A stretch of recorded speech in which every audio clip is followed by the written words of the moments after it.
Hey guys, this is Timebreaker Saiyan, and welcome to my channel. This is part 2 of What If Subaru had Gojo abilities. If you guys enjoy this What If and want to see more of this, comment below and let me know. The like goal for this video is 10 likes, so like this video to let me know that you're interested in this series and you want the next part, and go ahead and check out other What Ifs in the channel before we start. And if you want to support me, and you can donate to me on my Cash App if you want. Anyways, let's start this video. Chapter 4. What is your name? Compulsory chapter translation reminder. Jujutsu, curse arts, Jujutsushi, ca sorcerers/shamans, Juryoku, cursed energy, Juryoku sosa, ce manipulation, Jutsushiki, cursed techniques, Shitoku Jutsushiki, innate CT, Sodden Jutsushiki, inherited CT, Hanten Jutsushiki, RCT, Jutsushiki Hanten, CT, reversal, Jutsushiki Jun 10, CT, lapse, Ijutsuhi, non-sorcerers, Jusoshi, curse users, Juriai, cursed spirits, or simply, Noroi, curses, Juin, cursed mark, Jugu, cursed tools. Natsuki Subaru arrived at the wooden bridge at the entrance of the slums. This was the place where Emilia talked to spirits in his last life. He was 2 hours early in comparison. His fists clenched on the wooden pole. Robbed. That's how he felt. Robbed of something precious. Pathetic, isn't it? I should have been stronger not to fall in love in the first place. Yet I can't help but feel that way about her. He marches down the dirt road following Felt's residual Juryoku, cursed energy. Walking past many windowless, doorless shacks that housed people and children dressed in dirty rags. Often, he would find ruins of stone fences or former houses altogether. Everything about this city area gave off the impression of rot, the facade that had patches of exposed bricks, the wooden roofs that were in places haphazardly patched out. It all smelled like decomposition and waste. Both the people and their domiciles. When was the moment she drew me in? At first glance, I understood her strength and her troubles. But it was when she turned to help me that she truly captivated me. He walks past that loot house, where he fought until death. It had 2 floors and a rooftop, which was covered in moss. On the left and right walls on each side of the entrance wall, there was a chimney. Said entrance was on the far left side with floorboard elevation, and above it hung a canopy protecting it from rain. Most of the first floor level windows surprisingly had unbroken whole pieces of glass, and the singular one that had been broken in the upper section wouldn't allow for an easy entry. It did, however, manage to spark a stray thought of Elsa performing aerial acrobatics to enter with her athletic movements, and somehow succeeding even with her massive cleavage. But it'd be hard to get in without being noticed by people inside. As for the less preserved upper windows, well, he doubted even Elsa could get in. Now that he was so immersed in strategic reconsideration, he realized that he hadn't really stopped to observe and analyze the slum's best-looking building the first time around. Not for long, he was still on a mission. That is something he should correct in the future. Who knows how many remaining chances he has. I wanted to test her heart. How can such a selfless being exist? It goes against the very nature of Jujutsu and everything I have ever known. You have to be selfish to pursue a greedy goal, to die without regrets. He arrived at Felt's home. Well, to call it a home would be an overstatement. It was a barely stable wooden shack that almost had no place to house an old, rotting couch that was used for a bed. To allow the occupant some privacy, there was a tattered and stained white sheet held up by some rocks upon the roof. The sheet was split down the middle, and one strand was opened and held up by a thick stick, forming a makeshift door. Yet what is your goal? That insignia means so much to you, but you're willing to toss it all away for a stranger you didn't even trust and a little girl. He rummaged through her stuff, and it was unmistakably her stuff. The amount of Juryoku, cursed energy, it had in the exact color now that he studied Felt's signature. Everyone is unique if you know what to look for, just like fingertips. Among her stuff, there were surprisingly some plates and utensils, some metal and ceramic pots, and a singular cup. It all smelled like garbage, which caused Subaru's heartstrings to tug at him. A useless thing, considering he had no power or money to do anything about it. You call yourself Satella, taking the sins of the world, and you watch someone you gradually care about more and more destroy you from the inside out. He finds nothing, so he exits. It was a false hope to begin with.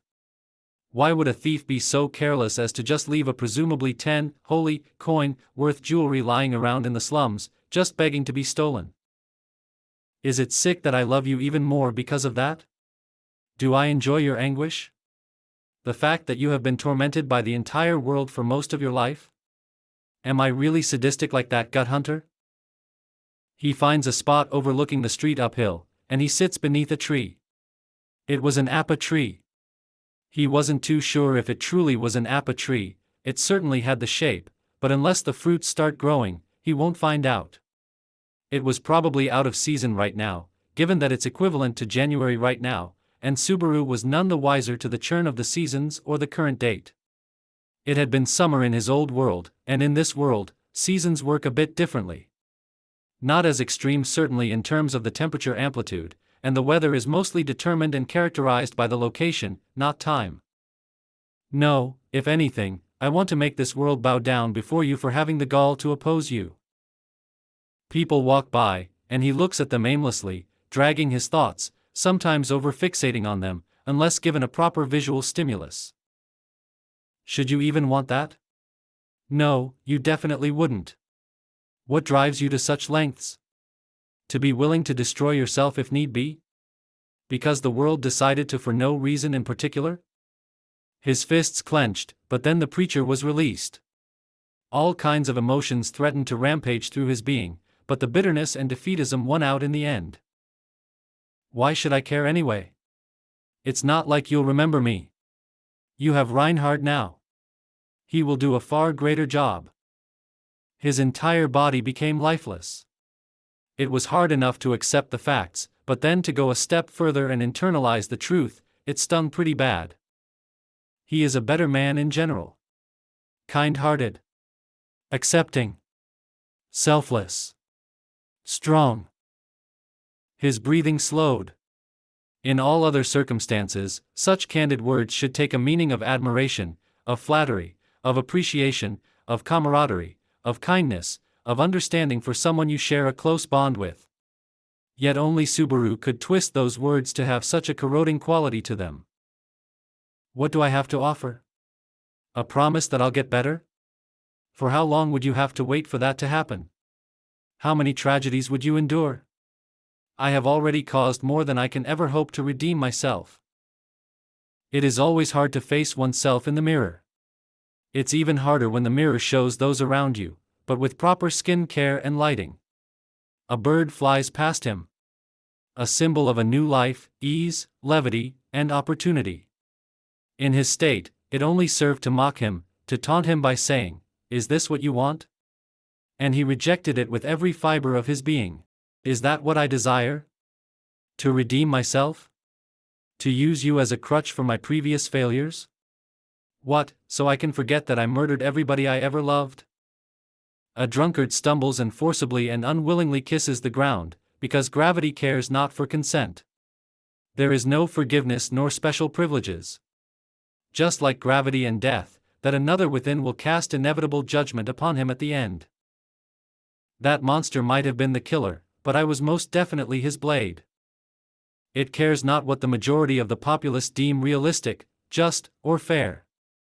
It only seeks the cause of the tragedy and then divvies out the blame. I couldn't even stop him, and because of it, he will continue murdering families just because he can.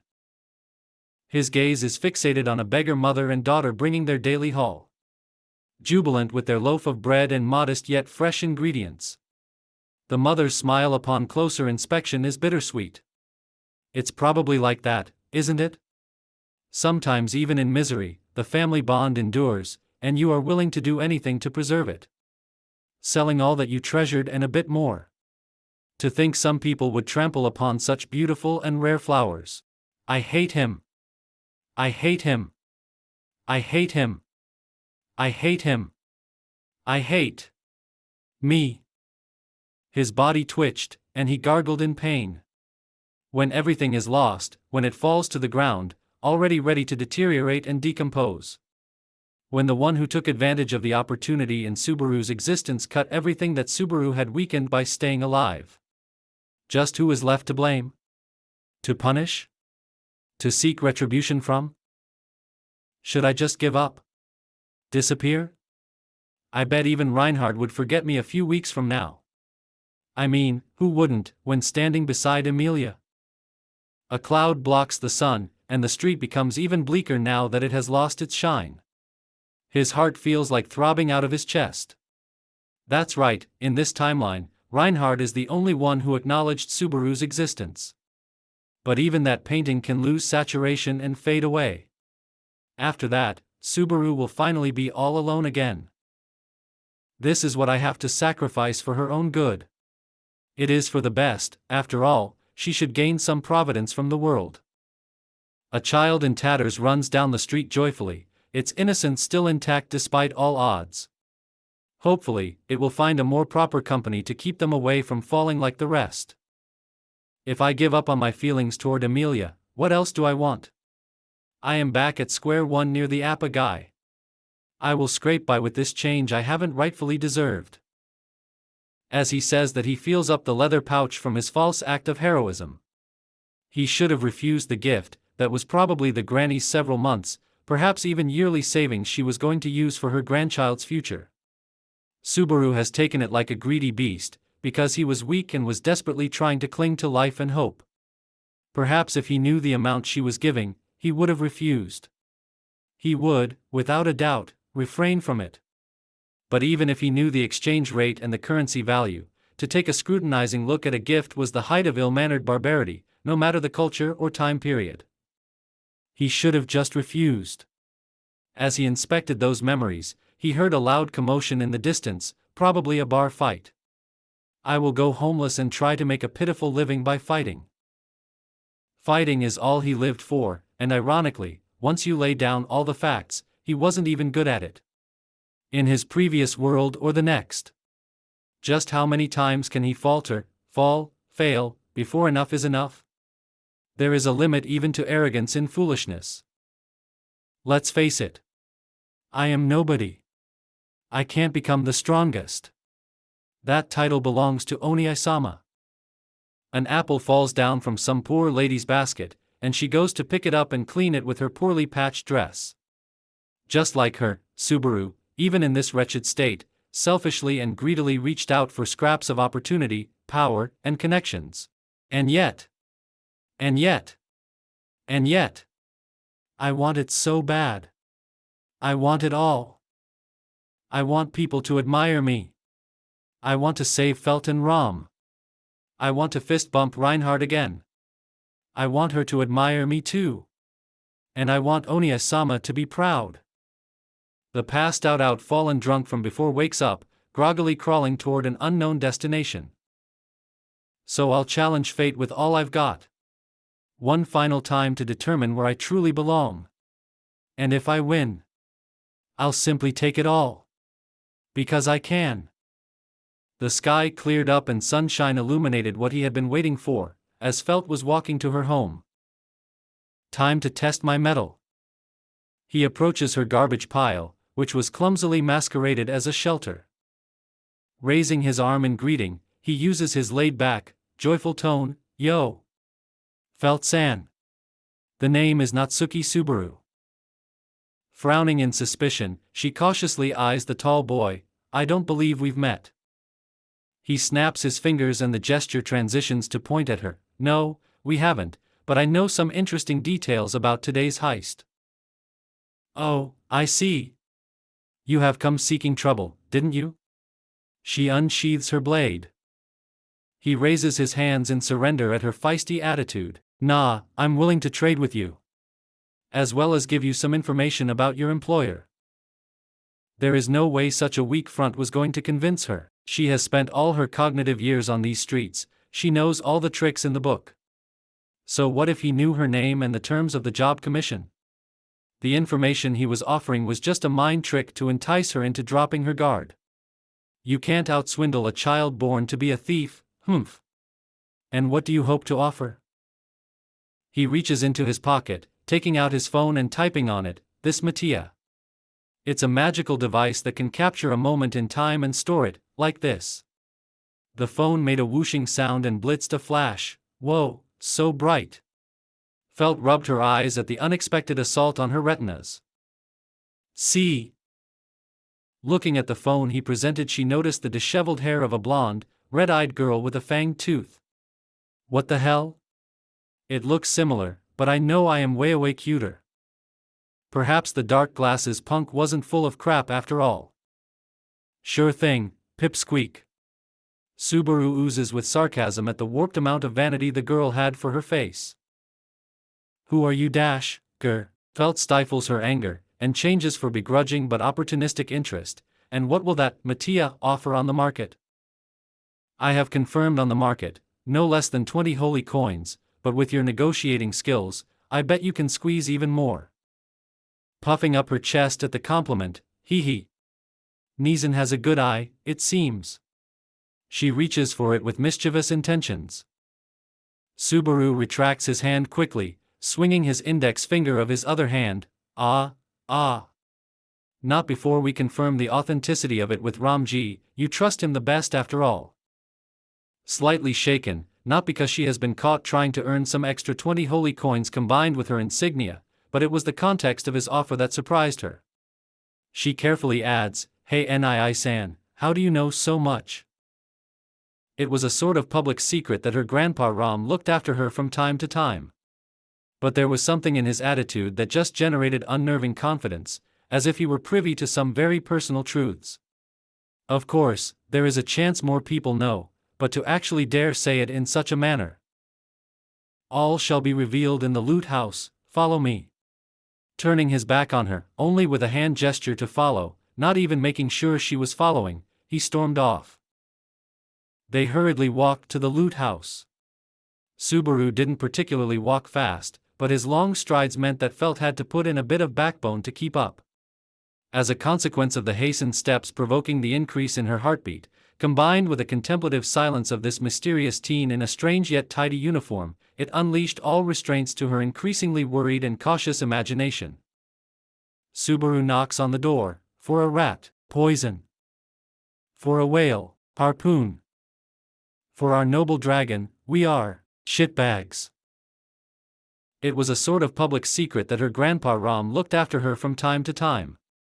But there was something in his attitude that just generated unnerving confidence, as if he were privy to some very personal truths. Of course, there is a chance more people know, but to actually dare say it in such a manner. All shall be revealed in the loot house, follow me. Turning his back on her, only with a hand gesture to follow, not even making sure she was following, he stormed off. They hurriedly walked to the loot house. Subaru didn't particularly walk fast, but his long strides meant that Felt had to put in a bit of backbone to keep up. As a consequence of the hastened steps provoking the increase in her heartbeat, combined with the contemplative silence of this mysterious teen in a strange yet tidy uniform, it unleashed all restraints to her increasingly worried and cautious imagination. Subaru knocks on the door, for a rat, poison. For a whale, harpoon. For our noble dragon, we are shitbags. Felt was now clearly disturbed. Just who the hell are you, Nissan? That code was conjured just a day prior. It was impossible to know it. Felt was unsure if she even told Elsa about it. Although unfamiliar with the idiom, she felt exactly like she was dancing in his palm. Subaru stopped looking like a human and more like an entity. You can't do anything against forcing you to impotently wonder, how much does he know? Subaru smirks, purposefully to feed into her paranoia, all in due time. Could you sit next to the Ramji? Hesitant, yet she wasn't about to lose her ground right now. Not when she is this close to getting rich. If anything, Grandpa Ram is strong, he can pulverize this punk if he tries something. Such was the belief of an innocent child convinced of the godly power of their parents, before the crushing reality of human fragility bursts through. Complying with his request, she moves into position. What a weird request. It's the same light again. If it were just one or two, perhaps even 3 flashes, then Ram could have forgiven it. However, to be assaulted 9 times was a declaration of war for this old veteran giant. What the hell are you doing? Do you plan to key dash? Subaru chuckles at the man's instinct to reach for the giant club. Relax, GG, TL, Gramps. Do you see this? I captured a moment in time and stored it. This device is called a Mattia. How much do you think it would go for? He was not pleased with this punk's flippant attitude after barging in and doing as he pleased, not even a single apology in sight. Yet when the prospect of gaining money is involved, his more greedy aspects shine through. Begrudgingly, of course, he can't just leave such audacity behind without at least grumbling a few silent disgruntlements. Grabbing his chin, the old giant, in a low rumble, he appraises the item. 10, no. More than 20 holy coins. Smirking victoriously, he looks at Felt with a condescending glare as he sits down on the chair next to her. Felt-san, are you satisfied? Felt was at the end of her patience. I demand an explanation. All the playfulness drains from Subaru's demeanor, yet the freezing patience was still present in his dark tone, restraining him. Do you have any idea what you have stolen? Huh? Felt was a bit shaken by the sudden change in his demeanor. Do you honestly think that it was only some family heirloom? As if reading, no, that's not the correct term. He was excavating everything Felt had chosen to believe so far, yes. It was a far more fear-inducing reality. Not simply reading a person like a book, but knowing them by heart. Subaru starts to talk with a bitter and sarcastic tone. Why do you think an assassin with a colorful nickname, Bowel Hunter, would try to offer you compensation of 10 holy coins for a simple heirloom? What? Felt looked horrified at the sudden mention of the name Bowel Hunter. Even if we are to ignore the tall tales to scare the children into behaving, the nickname of the notorious Gustican Ripper was enough of an inspiration for a bone-chilling fright. Before Felt could even rationalize his statement as some sort of farce or trickery, her breath was taken from her by the increase of tension in the room. Furrowing his brow, the face of the young man now had a disgusting smile plastered on his face, and out of his lips venomous and mocking derision spewed out. But let's just ignore that fact that she's the world's most merciless killer. Did you ever ask yourself why would someone ask from you to target a noble woman to steal only one worthless heirloom? And, no? Felt was looking around the loot house for an answer, but could not find one. Subaru then bends down to her eye level. Didn't you find that suspicious? Why would someone want something so insignificant from a noble? To extort money from them? Felt looked down, clenching her jaw and showing her teeth. The truth was starting to dawn on her, and it stung. 10 holy coins. By that logic, how much would the Bowel Hunter ask from the noble in turn? He enjoyed emphasizing the nickname, and it worked its magic. Rom grimly scowled at the imaginary spot in the distance, and Felt flinched when Subaru knew the exact amount that was offered to her. How did you know dash? Subaru interrupts her, already reading what she was about to say. The amount? Doesn't matter now, does it? What matters is that no one is that sentimental when you can buy an entire heap of the same piece of jewelry for less. All you saw was a big kaching money. Subaru talked with such a sickly sweet tone. Felt hardly produced a sound. Only her heavy breath could be heard. Do you even know what is happening in this country, politically? Subaru's voice was neutral again, smiling as he thought to himself. It took me quite a while to figure that one out. Elsa's words were just out of place. And no, Felt was now on the verge of crying. Scoffing and shaking his head in disappointment. Of course not. And that's why you might as well have gone straight to the executioner's stump. Rom slammed the table, fed up with how he was threatening his adopted granddaughter. There are certain lines you cannot cross, no matter the class of people you are in. Hey, watch your mouth in dash. Subaru stood straightened up, sending a death stare to the giant. You're ordering me to shut up? I am trying to save her miserable life. How can you call yourself her guardian, you incompetent old fool? You could hear the pin drop in the room.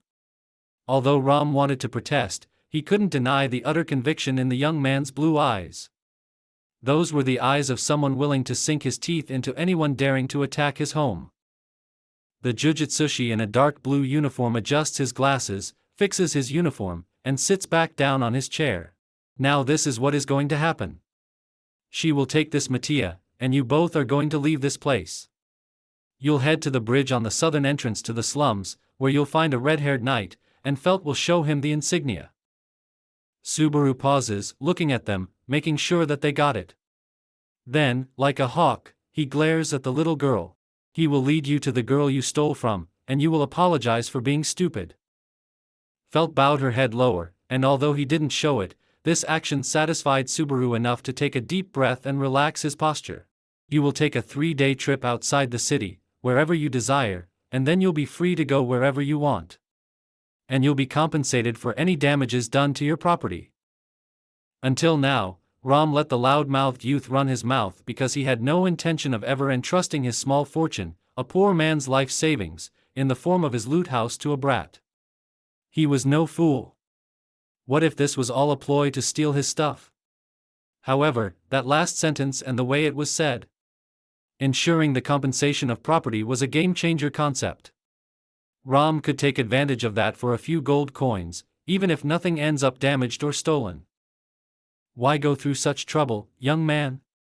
Ram said in a perplexed tone. Subaru's shoulders slumped as he exhaled, because I have unfinished business with the Bowel Hunter. She'll be furious, but I'll try to keep the damage to a minimum. He tossed his phone to Felt, and she clumsily managed to catch it after a bit of juggling. Ram was still taken aback by the level of consideration put into this deal. Almost weary of some unforeseen pitfall that surely lay after such kindness, perhaps even the defender's outburst for their sake was staged. Yet in the case that the boy is indeed telling the truth, getting robbed surely beats getting disemboweled. He would just have to trust that the rage Subaru seemed to show at the mention of the Bowel Hunter, boiling hot enough to face her all alone, seemingly confident in his own power. Now go. I need to mentally prepare. The mask cracked, and the first signs of fear were visible. Shaking hands and breath, supporting the weight of his head by holding his temple. After nodding, with guilt-ridden gratitude, they both slowly exit. If the boy had enough guts to stand up to Ram unflinchingly, just what kind of beast was he facing? Finally left alone, he sighs. Let's see if I calculated correctly. Last time we managed to hold her for about 10 minutes before Emilia busted in, and she healed Ram for 2 minutes. Then Puck disappeared after the 5th of fire solar time. Knowing the endgame of the fight with Elsa, as well as his agreement with Reinhardt, Subaru now needs to determine what the current time is. I arrived at Emilia's bridge 2 hours earlier than last time. Yes, it is a name for this landmark from now forward, be grateful it got such a beautiful name. Showing the early signs of schizophrenia, Subaru felt flustered, talking to no one in particular inside his head. Where was I? Right. The walk to the loot house is a 5-minute estimate. What are you laughing at? I'm a slow thinker. Stop breaking the fourth wall, damn you. I'm all out of bricks and mortar. Author, path to Felt's home garbage pile. 10 minutes estimate. Oh, come on, I was focusing on Felt's Juryoku, cursed energy, too much to think. I swear to God I will kill you in the next chapter. Author. The wait was 30 minutes. Don't think I'll just forgive you, for abiding by the rules once. Author. 5 plus 10 plus 30 plus 5 50 minutes, this talk with Felt, including the walk that was extended with Ram, lasted about 15 minutes. 120 to 65, that leaves me with 55 minutes before Reinhardt comes to save me. Now for Elsa's arrival backwards from 5th solar time, minus 10, which was needed to fight off Elsa, minus 10 for talking to her before the fight. Oh yeah, I need to subtract 10 minutes for even thinking about all of this. Deducing the time to determine the arrival of Elsa at the loot house, the young time traveler then concludes, I have about 20 minutes to formulate a strategy, and then comes 20 plus minutes of uncertainty. To ease his nervousness, Subaru plays with a coin of his homeland, flipping it between his fingers in a cyclical motion around the hand that holds it. So let's repeat once again how better she is than me, faster, more resilient, and can regenerate. Has weapons that can withstand 3 blows of Juryoku, cursed energy, with my fist or several Juryoku-infused objects because I'm insufficient at Juryoku Sosa, CE manipulation. Also, a yang magic cape. The coin dropped on the floor, and it started rolling. What I have to match her up, 1 minute infinity, coin ranged attacks, Juryoku, cursed energy, infused attacks, perhaps strength. The coin gets stuck on the crack of the wooden floor, remaining in a standing position. Unknown to Subaru, it had a very symbolic value. I think the answer is not getting rid of her weapons like last time. Give her an easy route out but trap her where she thinks she is strongest. A manic smile forms on his face, keek. I can't believe you thought of such a vile method, Natsuki Subaru. Subaru talked to himself, appearing to have gone completely off the rails. So you're planning to abandon your pride as a fighter, and you're going for a preemptive attack. Subaru's face was that of disgust. Good. Now that he was assured of his victory, he had a plan, or rather, a trap set in place. He could let his mind wander. A depressed yet angry expression dominates his entire being. I am not that arrogant to pretend I am going to take revenge for every victim she has ever tortured to death. I am doing this for myself, and myself alone. Abandon your shame, abandon the beauty of honorable death. Pursue your victory greedily like an animal. It was a preparation to fight like a Jujutsushi, cursed arts, sorcerer/shaman, against a Jurei, cursed spirit with any means available and at all costs. It was the only way. The only way for him to survive is without dying. I'm sorry, Elsa. Subaru is surprised by his own words. I am about to do this because I'm weak. The realization came almost frighteningly naturally, yet utterly external to the flow of his thoughts. He just can't handle reliving it over and over again, dying such a pathetic, painful death over and over, and for what? He is all alone in this. Ah! There it is. Subaru was going to dehumanize Elsa to protect his weak, cowardly heart. Labeling her as a Noroi, curse, to be eliminated with extreme prejudice. Not even given the respect of a living being, but an invasive pest that one should not even give a hint of consideration, as they are purged for the sake of the livelihood of the entire ecosystem. Subaru starts slowly, deeply regretting just how wasteful he is, despite being given such wonderful gifts of power. If I were stronger, I could get to know you better. I could figure out what makes you tick. Why do you seek pleasure in tormenting people? And maybe, just maybe, we could find an alternative. But since he has to fight to survive, he can't take such a gamble. He can't even judge her for her rotten character. After all, at this moment right now, is there a difference between himself and Elsa? One might say that Subaru is even worse than someone guided by their impulses, because Subaru's actions are premeditated. Holding that thought, Subaru was calm. Regretful but calm. He stayed there empty-headed, waiting for her arrival. Knock knock knock. For a rat, Subaru relished in irony. Not hearing the answer, he teases, "What's the matter? Don't know the password?" Poison, for a whale, Subaru mused, harpoon, to our noble dragon, we are. A moment of contemplation, trying to solve a sphinx's riddle, the woman behind the door racked her brains for an answer. Nuisance. Yet the answer, human, did not cross her mind, but the sphinx was amused regardless. I can appreciate the irony, guess we really are the same.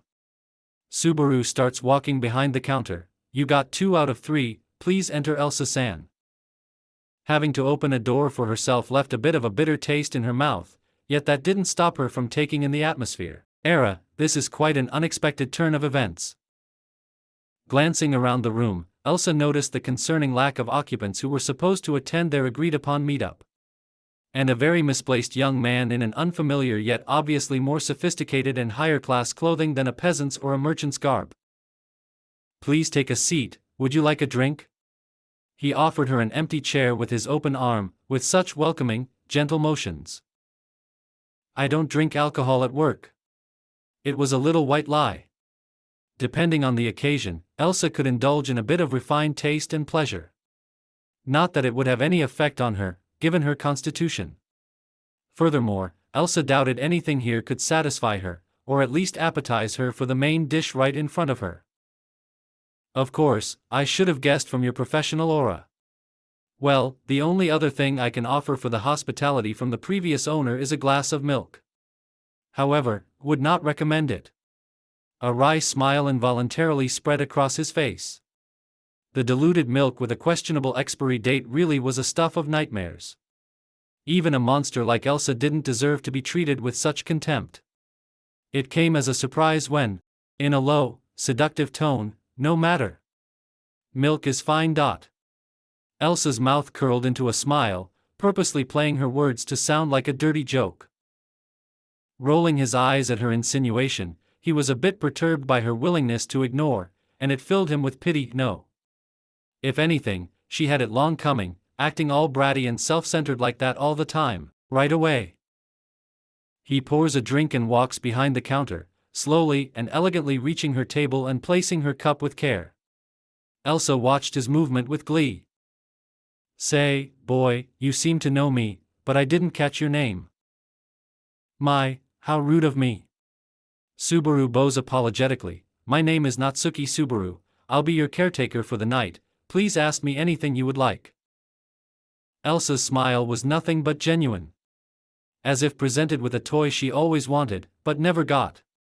Her voice displayed all the admiring sensuality of a professional woman of comfort. "What a gentleman you are, please tell me. Are you familiar with the previous occupants?" Nodding with a smile, he gave his answer in a friendly tone, "Quite so. I even hired them and sent them on a paid vacation." He ended the sentence with a little bit of bragging in his intonation. Showing the same playful indignation one might have when their partner does something audaciously stupid and not agreed upon in their moment of intimacy, she expressed herself, "Era? And where would they be spending their holiday?" Feigning remorsefulness, the boy fluently followed up with an excuse. "I am indeed sorry to disappoint, but even if I knew, their privacy should be respected. My only hope is that I can satisfy your query in their stead." Elsa was displeased greatly, but she couldn't help but be fascinated. "What a shame, I would have liked to meet them. The girl seemed like a very good kid." "Oh?" Subaru shakes his head and corrects his expression. "My apologies, I have lost someone dear to me recently. I seem to still hold some unresolved issues." A woman in revealing black clothes smiles from ear to ear. "Era, how wonderful. You're a very passionate man. I would like to praise you more, as I quite enjoy your company. However, one should not mix business with private life." Subaru gave a slow yet philosophical intonation, like a true posh nobleman. "Unless, of course, you are entirely dedicated to your duty, then your very existence molds to suit it." He just somehow knew exactly how to strum and pluck her heartstrings, regardless of how dark they are. Even the minor disappointments are so tender and savory. Blushing, Elsa showered him with compliments that came straight from her heart. "No matter how damaged she is, such conviction. It makes my heart skip a beat. Araya. I must focus. There is a certain item I have come to collect. I have prepared quite a large sum to get it. Do you happen to know it?" "Yes. However, such an item is sadly out of stock." "I see." Elsa took a glass and took her time savoring the milk. "Delish." Running her tongue across her lip, scooping the leftovers, and exclaiming it with an audible lick. She eyes the boy with a predatory gaze. "I am quite distraught, disappointed even. My sincerest apologies." He takes his glasses off, putting them on the table, and smiles at her warmly. "Is there anything else you would like to ask of me?" "How do you do it?" Tilting his head, Subaru was truly unfamiliar with what she could mean. "I am afraid, I don't quite understand." Even now, Elsa stared down at him with her dead-like eyes. "How do you keep your hostility to yourself? Your mask dropped only when I mentioned the girl. If she were right, and he knew what her intentions were with the giant and the thief, then that notion would certainly mean." Tapping his finger on the table, Subaru gave a few contemplative moments, before her responded with a level-headed voice. "It is quite a difficult thing to sum up in just a few words. Let's just say I I understand the real you." Elsa stood silent for a moment, her mouth twitching in mysterious emotion. it is terrible manners to play with the maiden's heart. She pulled a lightning-fast attack. But her hand was grabbed. Next thing she knew, every bone in her wrist was broken. She looked at him with shock and awe. True to her nature, she attempted to slice his abdomen with her other hand and the other blade, only to be blocked by some force field. She tried to pull back her dagger, only to find him gently grasping her other arm's wrist. And again it was crushed. She tried to attack with her legs, only to find that the other she was balancing with was shattered. She was pinned to the ground, and he was on top of her. Her wrist was not able to heal under such pressure, and her legs were locked by his weight and strength. "I'm sorry." Elsa, panicky, locks her eyes with his, "What?" "Forgive me." And her world becomes pain. 2 hours earlier. Emilia-sama. A red-haired knight calls out to the silver-haired woman, who in turn, was guiding a little light green-haired girl and a cat that rested upon said girl's shoulder. "Are Reinhardt-san?" Emilia adds sheepishly. A sound of childish wonder and elation burst out, reverberating in the street. "Wani-chan knows the sword saint? That means there is no way you're that scary witch." Completely unaware of how her brazen words might affect those around her, that was the mercilessly pure-hearted ruthlessness of a child. And what devastating chain reaction it had indeed.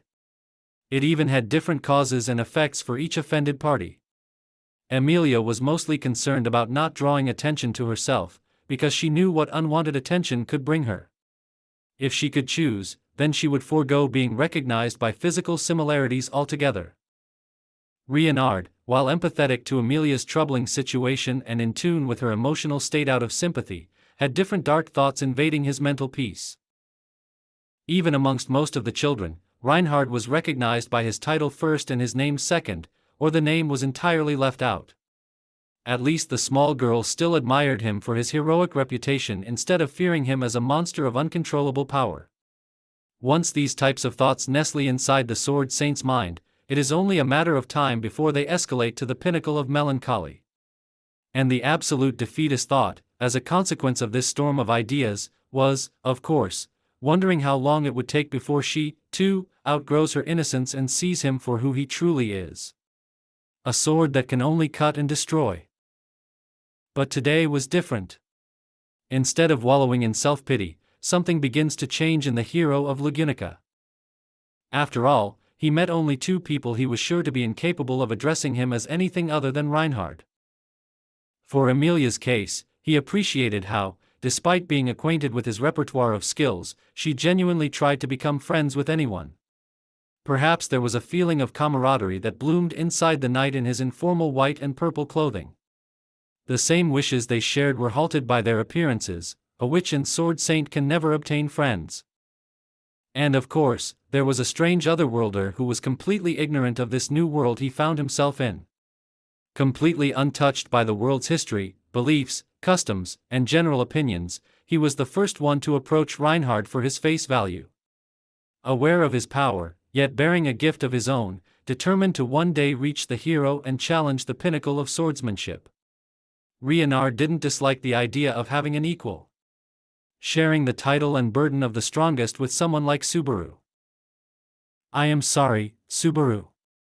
This is no doubt very selfish of me, but I, in my entirety, wish that you climb up to the top faster. Even if it means the mountain will not rise anymore." In pursuit of a basic human need to be understood, Reinhardt, in this very moment, decided to stagnate. He will start asking for more divine protection again only once Subaru reaches him. That doesn't mean he won't try his best to serve with what he already has. "I am glad I was able to find you. My friend was very worried about your safety, Emilia-sama." "I don't quite understand." Emilia gave a cute head tilt. "He told me you're..." Reinhardt looked around and leaned closer, whispering, "Insignia got stolen." Shocked, Emilia made a step back. "My insignia? But he also told me to rest assured and that he will get it for you." It was obvious that anxiety was building up in her, with how she held her arms to her chest, one arm enveloping the other, clenched fist. "I'm sorry, I don't know what you're saying." Who is this person? Reinhardt looked perplexed. He speaks slowly, but today was different. Instead of wallowing in self-pity, something begins to change in the hero of Lugunica. After all, he met only two people he was sure to be incapable of addressing him as anything other than Reinhardt. For Emilia's case, he appreciated how, despite being acquainted with his repertoire of skills, she genuinely tried to become friends with anyone. Perhaps there was a feeling of camaraderie that bloomed inside the knight in his informal white and purple clothing. The same wishes they shared were halted by their appearances. A witch and a sword saint can never obtain friends. And of course, there was a strange otherworlder who was completely ignorant of this new world he found himself in. Completely untouched by the world's history, beliefs, customs, and general opinions, he was the first one to approach Reinhardt for his face value. Aware of his power, yet bearing a gift of his own, determined to one day reach the hero and challenge the pinnacle of swordsmanship. Reinhardt didn't dislike the idea of having an equal. Sharing the title and burden of the strongest with someone like Subaru. I am sorry, Subaru. This is no doubt very selfish of me, but I, in my entirety, wish that you climb up to the top faster. Even if it means the mountain will not rise anymore. In pursuit of a basic human need to be understood, Reinhardt, in this very moment, decided to stagnate. He will start asking for more divine protection again only once Subaru reaches him. That doesn't mean he won't try his best to serve with what he already has. I am glad I was able to find you. My friend was very worried about your safety, Emilia-sama. I don't quite understand. Emilia gave a cute head tilt. He told me you're. Reinhardt looked around and leaned closer, whispering, insignia got stolen. Shocked, Emilia made a step back. My insignia? But dash. He also told me to rest assured and that he will get it for you. It was obvious that anxiety was building up in her, with how she held her arms to her chest, one arm enveloping the other, clenched fist. I'm sorry, I don't know what you're saying. Who is this person? Reinhardt looked perplexed. He speaks slowly, Natsuki Subaru, first name Subaru, he is quite a nice guy. Black hair, clear light blue irises, his eyes, despite being very scary looking at first, when he smiles, they are quite endearing. He needs to wear dark glasses because his eyes are sensitive. His dark blue clothes are strange, but that just adds charm to him. Reinhardt grows continually more confused watching Emilia's unmoving, inquisitive expression. Shaking her head, Emilia proceeds to glare at Reinhardt sternly. I'm sorry, Reinhardt-san, I don't know a person fitting such a description. He seemed so very fond of you, though. Slightly frightened now, Emilia stammers out, I don't get what you're saying.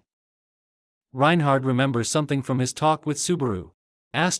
This new curse is a binding vow or a contract, and it has placed upon me a vow of silence. I can never tell you exactly how I have this information. Getting any information has put a cruel condition upon me. Once I become the strongest, I will never use it again. Please, Reinhardt. Only you can reassure Emilia that she will get help. I see. That's why you looked so heartbroken. What a terrible fate. Reinhardt closes his eyes and shakes his head in pity. The burden of precognitive knowledge is a new concept to the Sword Saint. Emilia looked sorrowful. Is Natsuki Subaru okay? Reinhardt shakes the uncomfortable feeling away. Rest assured, Emilia-sama. I put complete faith in my friend. But even if he were to ever stumble and fall over, I will be there to lift him up, no matter what. That's what I promised him from the bottom of my heart. He will give your insignia back. Emilia was increasingly agitated. Why? Why would someone I never even met go through such lengths? Reinhardt bowed. As his friend, I can't give you that information. I hope you can forgive me. Emilia looked down at Plum, who was stroking Puck's fur, who rested on the little girl's shoulder. I want to find Plum-chan's parents first. Smiling, Reinhardt began to understand Subaru more and more. With Reinhardt's help, they found Plum's mother, who led them to the fruit seller stand, but this time around, Emilia denied any compensation. Emilia had information and unbeatable assistance in the form of the Sword Saint, which was more than she could ever ask for. Despite her humble refusal of reward, she was still rewarded with a flower pin from Plum as thanks for saving her and bringing Reinhardt to meet her. In a leisurely walk, Reinhardt explained the plan and some other details about Subaru to Emilia. After scouting the meeting area, given how they still had plenty of time, they went on a little detour where Reinhardt explained even the endgame of their retrieval adventure. Emilia couldn't help but be amazed by the well-thought-out plan, but at the same time, an unpleasant fear rose up in her chest. It didn't help that Puck also found it strange and advised Emilia to be cautious of this Subaru guy through her spirit arts mental link. Reinhardt tried his best to alleviate her worries. "There is no reason to worry, Emilia-sama. I am sure once you meet my friend Subaru, he will show you all of his good qualities." But that only helped Emilia to worsen her opinion of her unexpected Good Samaritan mystery man. Frowning in suspicion and looking away, she focused her gaze away from Reinhardt and toward the road ahead. As the 5th of solar time approached, Reinhardt and Emilia were on the other side of the wooden bridge in the slums when they noticed two people walking towards them. A fierce giant, and a familiar small thief girl. "You! Give me my insignia back!" Emilia immediately flared up at recognition. Felt holds her palm meekly, suggesting that Emilia calm down. "Relax, Wani-chan. I'm here exactly to do that. I firstly need to know if our safety will be guaranteed. Oni-san told me to talk to the red-haired knight and that he'll keep us safe." Nodding, a thin smile escaped from Sword Saint's lips. "Yes, I will respect my friend's wishes without fail, I swear on my honor as I knight." Felt looked between the two people on the opposite side of the bridge. Still contemplating, she should really go through this. "Before I show you this insignia, can I just affirm, what exactly is its purpose?"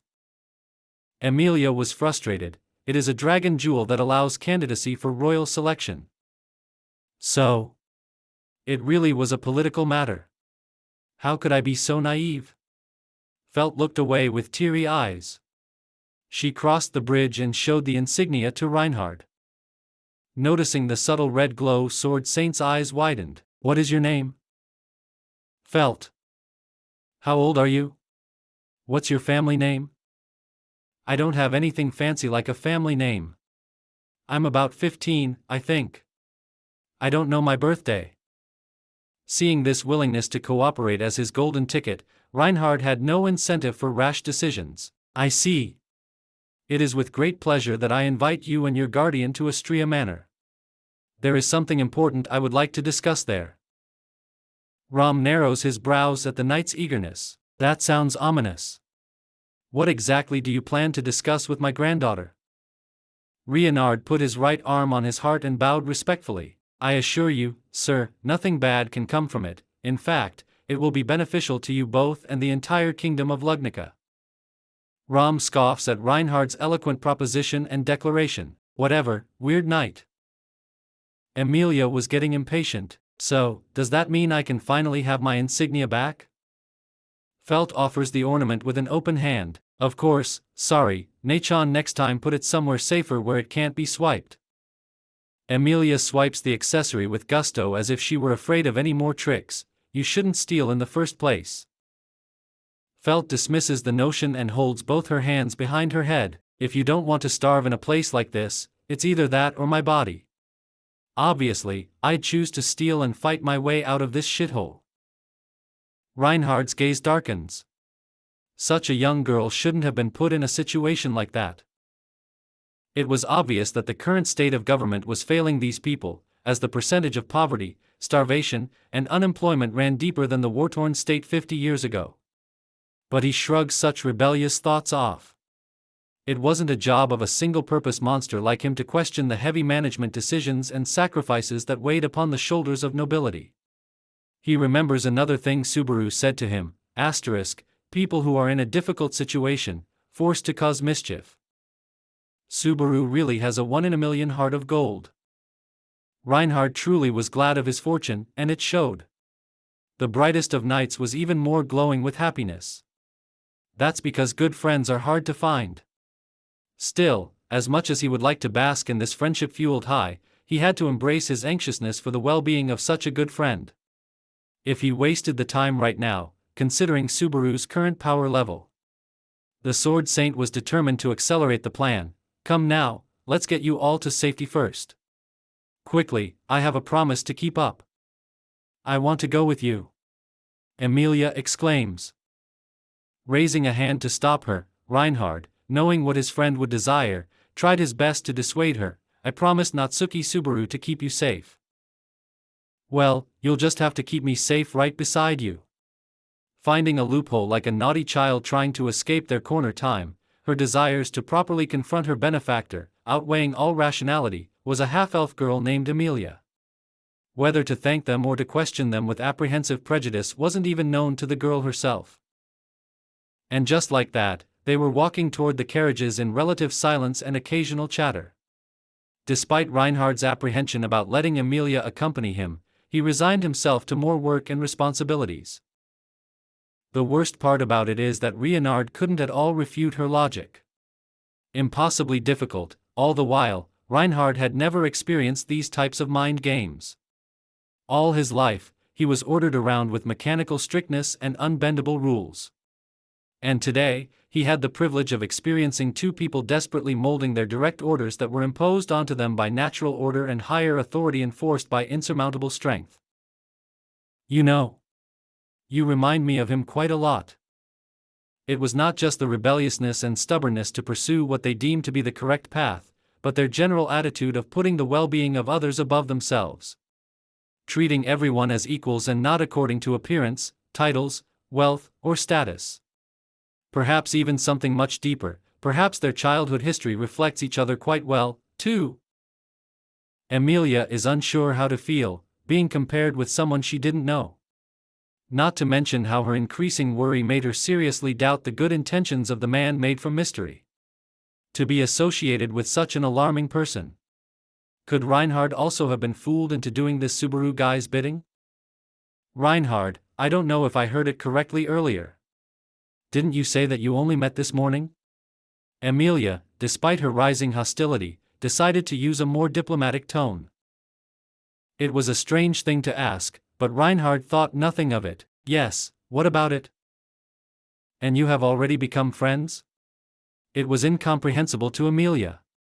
Friendship is impossibly difficult to earn, yet this Subaru formed it with Reinhardt, the strongest man, in just one conversation.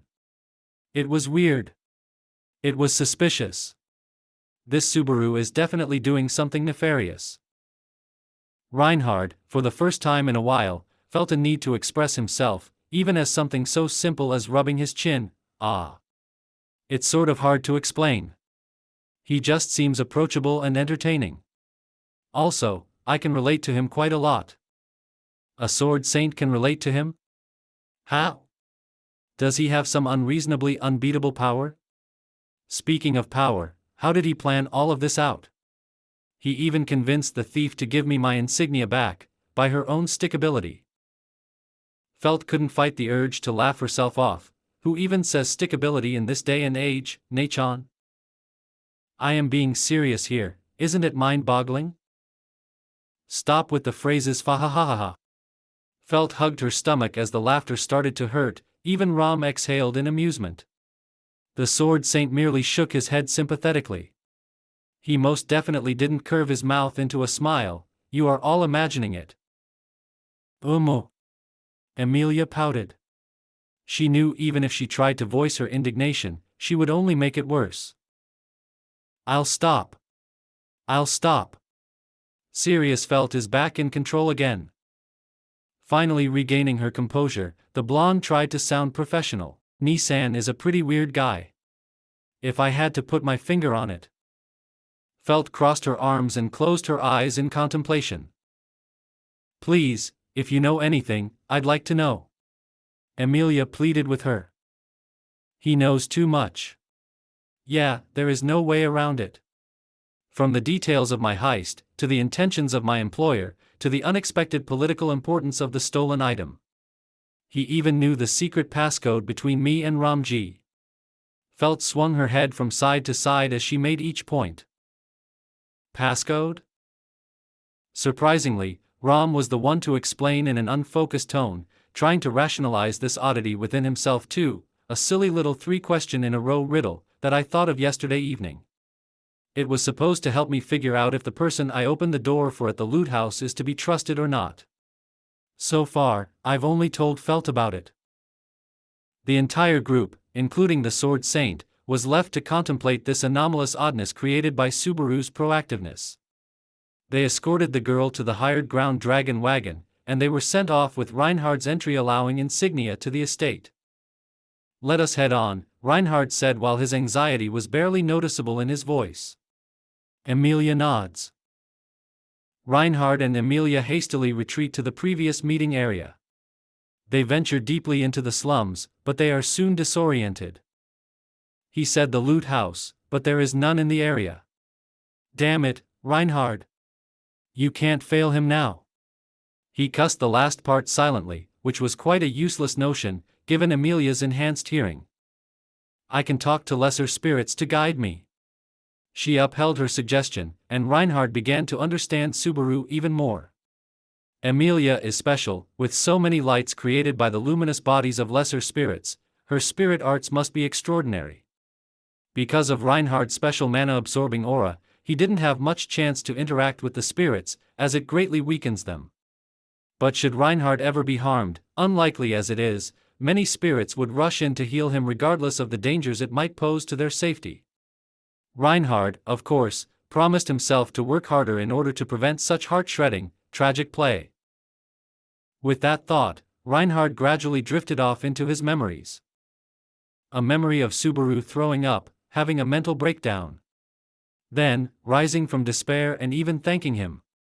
He was so preoccupied that he didn't even notice Emilia concluding her conversations with water lesser spirits. Emilia carefully approaches Reinhardt. You seem lost in thought. Ah, sorry, just a bittersweet memory. As if guided by fate itself, Reinhardt was simply compelled to utter the words of the now forgotten world from the lines of a tragic hero. To anyone observant enough, you could see that Subaru and Reinhardt are the sides of the same coin. Or so it would seem. Because Subaru also regarded himself as being able to relate to the likes of Elsa. Something Reinhardt could never do, even if he would likely consider himself and Elsa as mere monsters. His mindset is just weirdly selective like that. Believing himself a monster, but not a mindless killer. Isn't it ironic, then, that the job of an assassin is practically the same as that of a sword saint?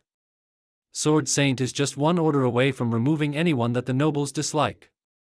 Yes, the nobles would have to go through the grueling bureaucratic procedure of condemning the offender in contempt of law and state security. Something that is easily fabricated by meddling with evidence, maybe even basing the whole argument on mere rumors. The sword saint even gets paid for the nobleman's dirty work. And who else is the assassin's most frequent employer but the money-hoarding elite ruling class? Sword saints, knights, guards, mercenaries, assassins, hired brutes posing as bodyguards, or just commissioned thieves. When you strip down all the hypocritical theatrical titles and roles they have to pretend on a stage, what difference does it make? Is it inconceivable that this new Jujutsu, cursed arts, sorcerer/shaman, prodigy has an uncanny ability to understand everyone he meets? What sets a Jujutsu apart from all these professions is that they are hardwired to be brutally truthful to themselves, even if their whole philosophy is wrong, and to recognize the lies of others. Unlike the other worlders, it's not so easy for more unscrupulous professionals to see this truth due to the strong propaganda the knights always loudly broadcast with religious zeal. They might as well be priests worshipping their own sanctimonious/holier-than-thou shining masks. A set of self-righteous rules they adorn themselves in, one that very few can follow. Yet they will unashamedly lie about their perceived accomplishments and brag about their supposed virtues. But now is not the time for moral quandaries about law enforcement/military staff. The focus should return to our star's special qualities. Like a smooth blank slate of metal, he is ready to reflect anyone's appearance, mirroring them. Such a symbolic and metaphorical concept can only be found in a fool's tarot card. As a fool, he can become any card or anyone, depending on how you interpret it. It's a card of unlimited potential that will inevitably, irreversibly change the world around him. The cosmic irony that puts the final nail in this structure of coincidences is Subaru's date of birth, April Fools. A fool who will bring around the spring after the harsh winter. But could the foolish jester charm and melt the frozen heart of the witch of glaciation? Speaking of which, or rather, which, Emilia points her finger. The loot house is this way. Following the typical theme of the story sequence, even the beast of Frosty and seemingly starts to melt. I'm sorry, Emilia, but my time is running out. The cat hops onto her palm, ever increasingly translucent. To anyone inexperienced, he looked like dying. You've been of great help. Rest easy. Emilia gently reassured her father figure she has banked a lot of her trust in. Hopefully, such stalwart belief will be repaid with interest. I put my faith in the swordsman, but if something were to happen to you, I'll act upon my contract. The cat disperses majestically, leaving behind a confetti of snowflakes. Reinhardt, ever so observant and intuitive, takes notice of what Puck said. Deciding to let go of his suspicions for now, he closes his eyes and shakes his head. We should hurry, Emilia-sama. She nods. They approached the loot house, but as they approached, a sound was steadily increasing its volume. Asterisk wham, asterisk wham, asterisk wham, asterisk wham. What in the world is that sound? Emilia shakes in increasing worry. Asterisk wham, asterisk wham, asterisk wham. Wait here and hide, Emilia-sama. I'll go check it out. The girl nods, halting in place. Asterisk wham. Something is wrong.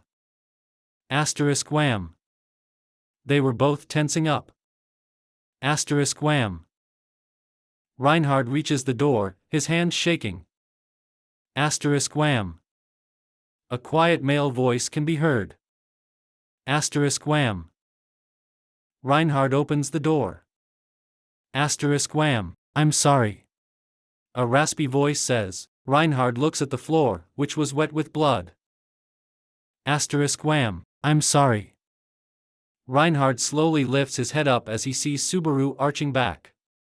He violently slams his head down. Asterisk wham. He arches back. I'm sorry. Reinhardt takes a step closer, but he wishes he didn't. Asterisk wham. There was a woman pinned down, her face a bloody mess. I'm sorry. Asterisk wham. Her hand twitches. I'm sorry. Asterisk wham. If Reinhardt could vomit, he would. I'm sorry. Asterisk wham. Reinhardt could not take it anymore. I'm sorry. Reinhardt grabs his friend's shoulder. And this moment will be forever ingrained in his memory. Subaru's entire face was covered in blood. His hair stuck in all sorts of unnatural directions on his head. His jaw slacked. His eyes cast downwards. As he slowly lifts his head and eyes to see who stopped him. Reinhardt saw his clear blue eyes, which were now void of the spark of life he saw before, as they shook hands, promising to save the world together. Swallowing a lump in his throat, he was mercilessly assaulted with the metallic taste of blood. Reinhardt? Even his own voice sounded alien to him. Reinhardt could not bear to look at the culmination of his failures as the protector of Lagunica, a failed hero, and a negligent friend. Subaru, in his dazed state, still felt a sting at his friend's reaction.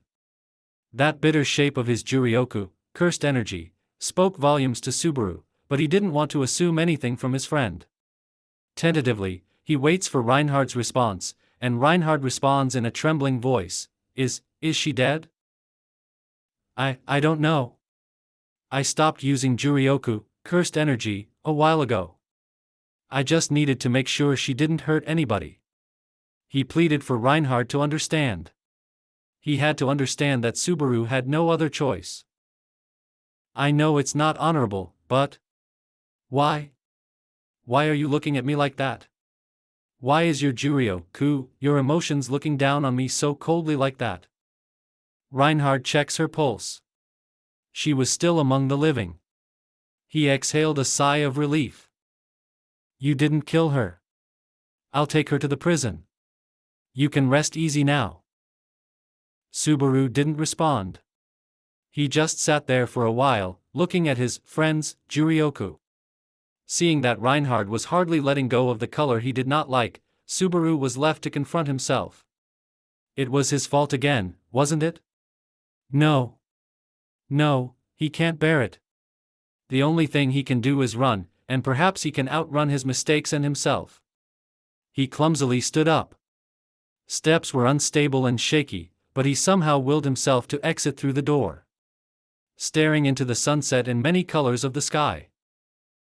He didn't hear anything, and he didn't see anything.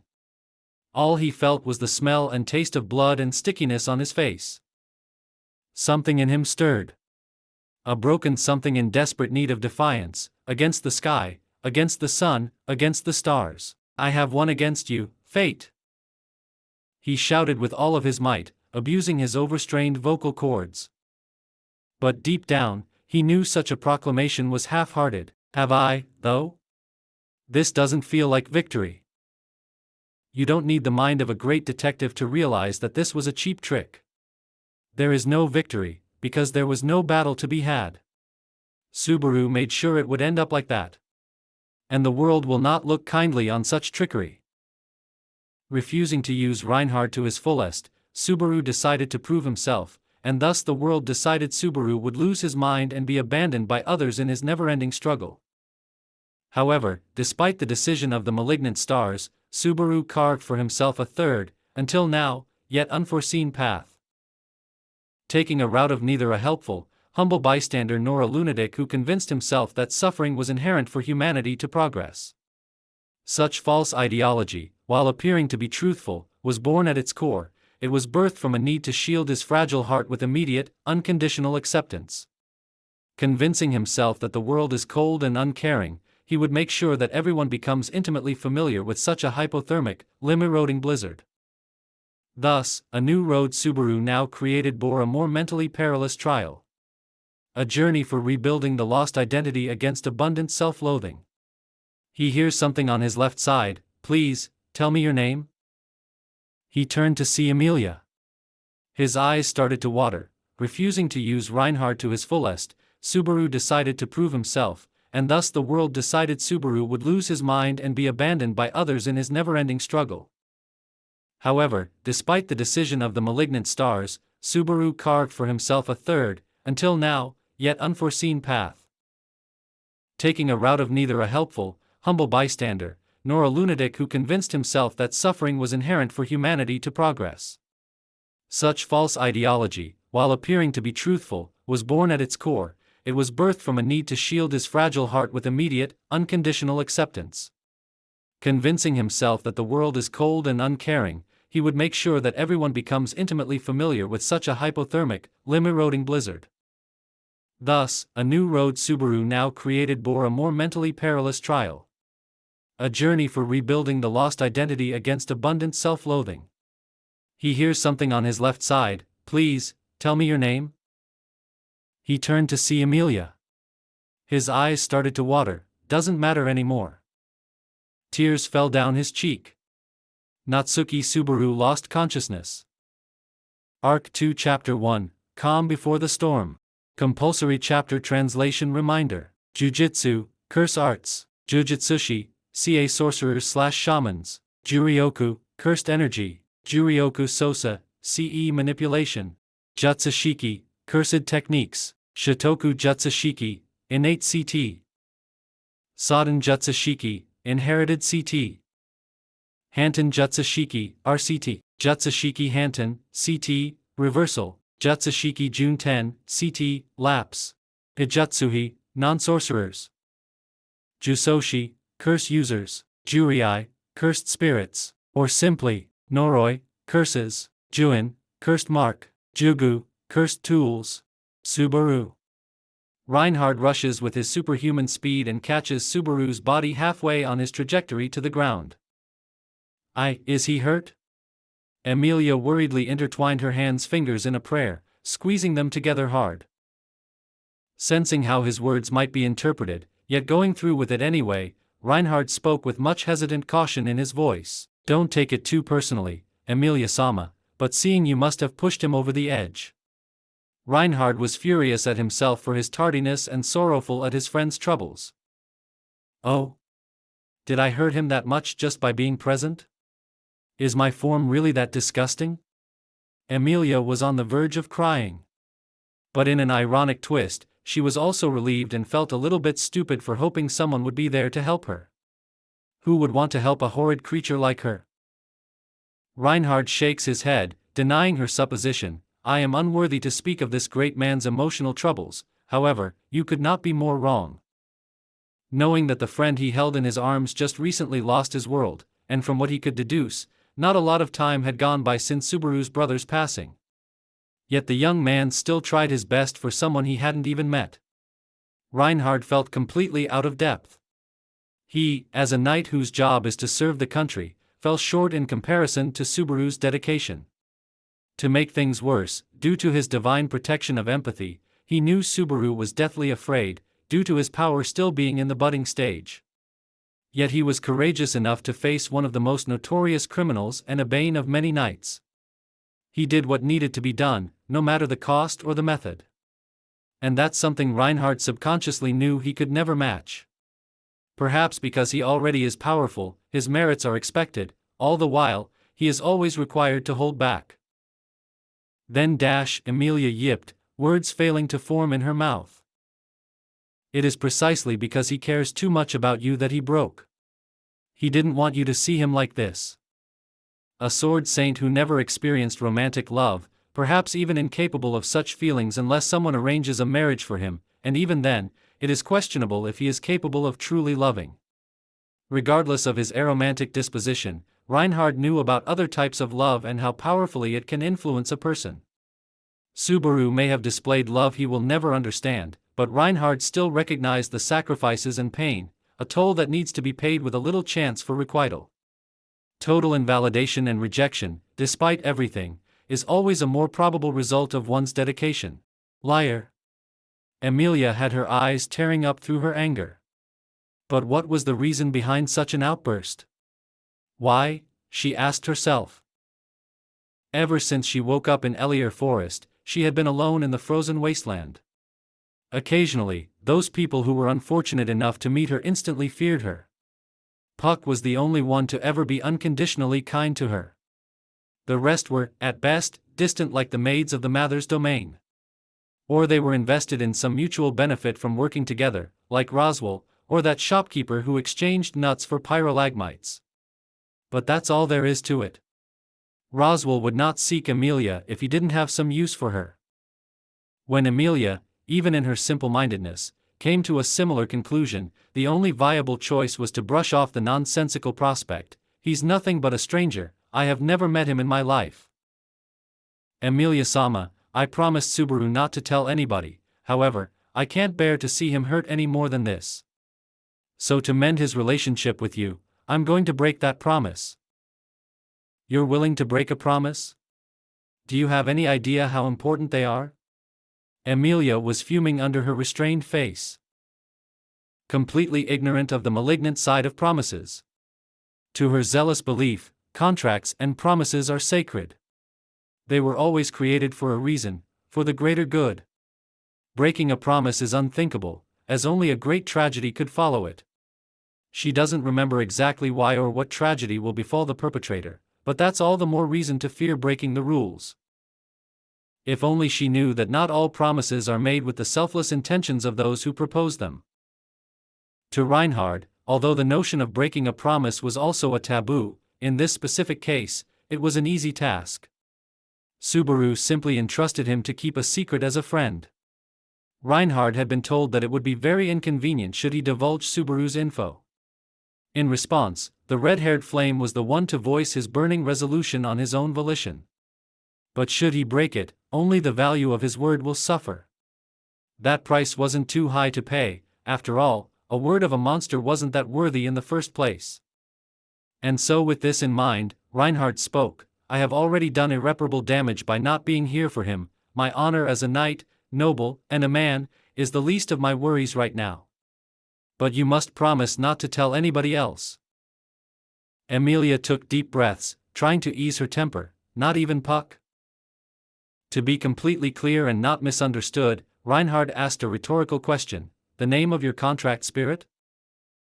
Emilia nodded in affirmation. The choice was a laughably easy one. Relationships between spirits and humans, in some aspects, went beyond even family for most people. Given how, due to circumstances of rarity and behavioral quirks of more developed spirits, most spirit arts users contract up to a lesser and a quasi-spirit. At such levels, spirits are not yet capable of complex thought processes. Despite being comparable to human pets, one would need to be quite heretical to regard them as such. Indeed, in Earth's terms, the relationship with a spirit would be equated to a sort of codependent or symbiotic relationship. One that is essential to survival and/or thriving in said environment. Ironically, if we were to more closely observe, given how spirits gain little to no benefit from humans, perhaps the spirit users could be deemed as parasites. But that's a story for some other time, directed at another shining knight of Lagunica. For this situation, the matter was clear from the start. Reinhardt respected Emilia's symbiotic relationship. If you feel obligated to, then I wouldn't want to be a reason for a discord between the contractor and her spirit. Good. Because I wouldn't listen to you otherwise. The fact that Emilia was even listening to what Astrea had said so far was already generous enough. Thus, this minimal courtesy he had given was essential to continue this conversation. All that time Reinhardt spent with Emilia while they were going around the capital, who dare say at minimum, had apprehension about the young Astrea's dear friend, really made him revisit his time he spent with Subaru.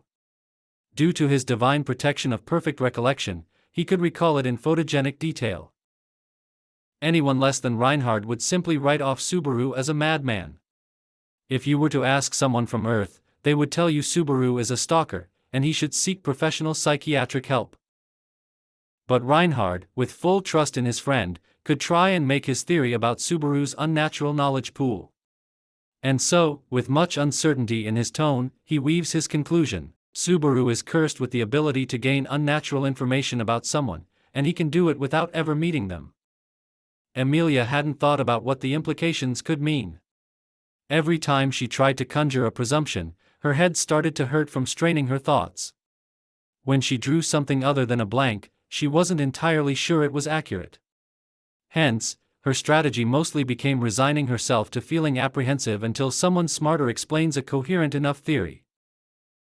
Apparently, in this moment, her patience was rewarded. Now, she can dissect it into smaller pieces by asking questions, and she already picked up on something strange. Wait, you said unnatural, what does that mean? I can't say much, but the more natural power he possesses is to see better than most. Subaru's eyes are special. It empowers him physically, I think. Also, he can see someone's abilities with it, and perhaps he can see much more than I am aware of. He calls it 6 eyes. Mulling the information, tilting her head from side to side as if stirring the contents of a pot, she tried her very best to comprehend. If 6 eyes is natural to him, then, that would mean the other isn't as much? In that case, these two abilities must be connected, right? By the time an edible assumption was cooked, her skull cauldron, had overheated.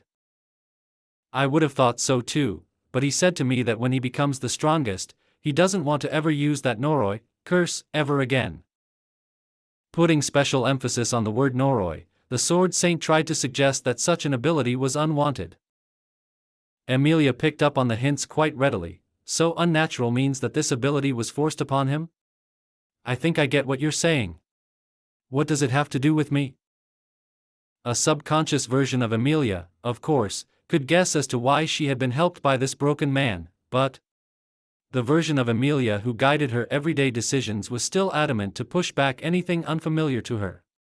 This situation is strange, it made her scared, but she is a big girl who won't show weakness. And so all she could do was deny, invalidate, discredit, debunk, quash, toss aside. More stubborn than any witch, the witch of glaciation firmly remained encased in ice. Since the sword wasn't going to help, which in this case held a metaphorical significance of personal righteousness and justice, a tool to protect those you care about. Something else needed to crumble away this self-regenerating shell of ice. A hammer and a wedge to crack the very logic hardened by results, by hammering the undeniable proof itself. He decided to help you, didn't he? Not only that, but to save the girl and the giant. Pointing behind him with an open palm, Reinhardt continues to deliver a hard, cold fact: in that room of the loot house is an assassin, and a vile one at that. They are the infamous Bowel Hunter. No longer able to deny the heroic actions of the fallen, yet still unable to understand the reason behind it, it was clear that more work had to be done to convince the frozen heart of Elios which, but why go through it? Look how hurt he is. Improvement, no matter how small, is not insignificant, because the girl frozen in time finally opened her eyes. And so Reinhardt, elated by his progress, decided to follow his instinct and appeal to the heart. I think it's because he learned enough about you to care for you. He appealed to the heart of an emotionally stunted girl. The result of such a blunder is, of course, an obvious misunderstanding. Because in truth, while Emilia's safety was the most significant goal, it was never Subaru's sole purpose and motivation. So it's because of me that he's willing to put himself in danger. Her fists clenched, her lips thinned, and her eyes narrowed in a frown. I never asked for that. Reinhardt, could you take Subaru to Astria Manor? Consequences shone through, and the cold rejection healed all the cracks that Reinhardt tried so painstakingly hard to make. Emilia-sama, as much as I would like to be there for him.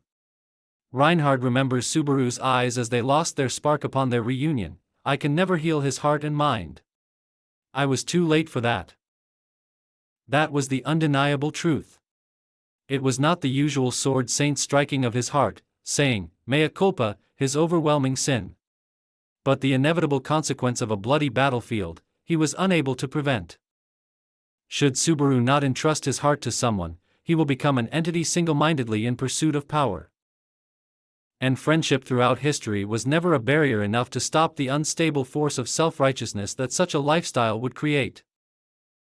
You said you were his friend, why are you to Emilia, however, who was old enough only in physical years, could interpret Reinhardt's plea as washing his hands of responsibility for his friend. Naivety in all of its unapologetic glory, she believed all troubles could be resolved with enough effort, even if you don't have the right tools. Trying to stop the flood of misinterpretations, the sword saint raised his sword to strike the current itself, the only person who can save him right now. Is it you, Emilia-sama? And like any brute stick swinger, he only made the situation worse. A truly pitiful attempt to manipulate the emotions of a girl dead set on distancing herself. Emilia could not interpret his words as anything more than disingenuous. What are you saying? I don't know anything about him. How could I ever help him out? Why should I? Just because he knows something about me? But all that knowledge is not even his own choice. Finally, it dawned on the sword saint that, despite engaging in conversation, no communication or dialogue had ever been established with the Witch of Glaciation.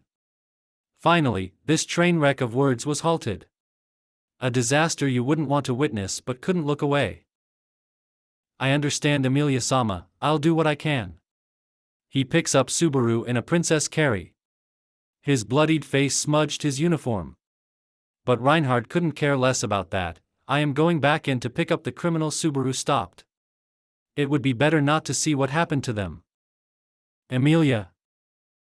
Finally free of the inconsiderate, invading attempt to drop unnecessary weight and responsibility on her small, helpless shoulders, her mind was liberated to wander to the most captivating scene she had witnessed today. Reinhardt took notice and empathetically asked, "You looked troubled." Emilia hesitated for a moment. Why couldn't he give me his name? He said that his name doesn't matter. Weirded out by the sudden interest right after giving it the cold shoulder, the sword had given up on understanding the Ice Witch. So he instead decided to tell her everything he knows about Subaru's hesitance to name himself Emilia-sama. When I met Subaru, he told me he was from the Gojo clan, but he felt unworthy of the title. Instead, he used a surname from another family member he admired, Natsuki. I believe that Natsuki Subaru now feels unworthy of a name at all. Something seemed to stir inside the half-elf, and it wasn't a result of young Astria's efforts. How is that possible? Why is he so hard on himself? He saved so many lives today. He probably saved me, too. Her new sudden burst of perceptiveness didn't quite raise Reinhardt's hopes. The only reason why he continued a conversation with someone incapable of understanding his greater-than-humanity viewpoint is that he dislikes leaving questions unanswered even more. Remembering his friend's actions, how he repeated the same sickening actions over and over. What drove him to do that? The answer is obvious, isn't it? By now, he is merely repeating himself. If that is not enough for the gears of Frost Witch to start turning, then so be it. Subaru told me that he will become stronger with his 6 eyes as time progresses. He probably lacked the power now to defeat the Bowel Hunter. But he still arranged for everyone to escape and confronted her alone. Reinhardt stops to compose himself. It was not the time to blame himself, yet the words had the will of their own, what he did to himself to defeat her. I will never forget it, and forgive myself. Let me see it. Emilia looked vexed but determined as she headed for the interior of the loot house. Reinhardt, still holding Subaru, moved in her way. No. Reinhardt raised his tone, but he quickly calmed himself. That is my burden alone. Something in the way he said it awoke a defiant attitude against such a patronizing declaration from the Sword of the Kingdom. And what makes you think you have the right to be selfish and take all the pain? He saved me. I am the one responsible. Surprised by a complete turnaround 180 degrees from Lady Winter herself, but as an elegant duelist quick on his mind and feet, the sword redirected the attack back to its user. If you feel responsible for him, then instead of punishing yourself, take care of his damaged heart. How ironic would it be that those words froze the blizzard calamity, bringer of taigas in her steps? And to everyone's disbelief, the steel has finally pierced through the ice. Now, with her ice shackles melted, she walked up to the fallen hero. She lowers her gaze, observing the bloodied head of the strange boy. She uses healing magic to remove the blood from his face and the cuts he obtained from hitting fractured bones and teeth. He is so young. Emilia's eyes watered. She positioned her hands to take him in the same Princess carry. Reinhardt, I will take full responsibility for his recovery. That I can promise you. She took him away as if he were made from feathers. Reinhardt was amused. It's not like he is light, his body is trained with serious dedication. It's just that Emilia-sama is playing with an entirely different rule book. Subaru-sama will have a harsh time adjusting shortly. As the half-elf in a white dress uniform leaves the earshot, the strongest knight remembers a scene. Flustered Subaru points his finger at him. Listen here, this world's strongest, I'll be mad if you just stay stagnant. I won't forgive you. Like seriously, if I ever surpass you, I'll beat you to a pulp. So, don't slack off and continue to be amazing. You already are the world's strongest. Subaru-kun. It is I who needs to catch up to you. Reinhardt slowly walks into a loot house to gather evidence and pick up Elsa. He notices Subaru's glasses there and picks them up. He seemed to weigh something on a scale before pocketing the glasses and the kukri blades. He throws the assassin over his shoulder and leaves for the barracks. Approximately at the same time, Half-Elf approached the pink-haired maid. Emilia-sama, who is that hopeless man you're carrying? He can't even walk on his own. I bet his relatives look away in shame. Be nice, Ram. He is a really special person. Giving a tiny smile, Emilia assured Ram that the unconscious boy was indeed someone worthy of respect. If Emilia-sama says it, then Ram will tolerate his worthless existence this time. They enter the carriage, and Emilia carefully lowers Subaru's body in the softest spot she can find. And sat opposite to him. Ram looked troubled by the unforeseen closeness that bordered on tenderness. On the halfway mark to Rosewall's mansion, Subaru's face grimaced. HRRNGGG, he tossed his head around, his hands and feet twitching. Emilia rose from her seat and sat on the floor near Subaru's trembling figure. She grasped his hand, and his entire body relaxed. A smile effortlessly won over Emilia's pitiful attempts at self-control. With a tender voice, she examined. Geez, such an innocent face is against the rules. The half-elf pouted, like a baby seeking comfort, honestly. She desperately wanted to pinch his cheeks, but was too afraid he would wake up. Unable to vent her frustrations, she slacked her head backwards. Ram, having witnessed this from the open window from the driver's seat, then asked, "Just who is this person, Emilia-sama?" Emilia spoke fondly, "Natsuki Subaru from the Gojo clan. The boy who saved me and a small, poor family. He also returned my insignia that was stolen." With that, Ram silently turned her head and focused on the road. She had an intuition that the conversation wouldn't be productive anymore. It was best to let the silver-haired half-elf to her thoughts to sort it all out first. Hopefully, Ram's intuitive fears of some sinister devil's plot would be proven wrong once the man of the hour proves that miracles do sometimes fall from the sky. Some time later, a raven-haired youth with clear light blue eyes wakes up in a room radiated only by the moon's light. "I don't know this ceiling." Subaru wipes up his face with his hands, the blood is gone. Looking around, "Where are my glasses?" He was about to search every pocket, but he noticed he was clothed differently. It looked like some sort of a nightgown. Searching around desperately, but not even the drawers of a nightstand bore any result.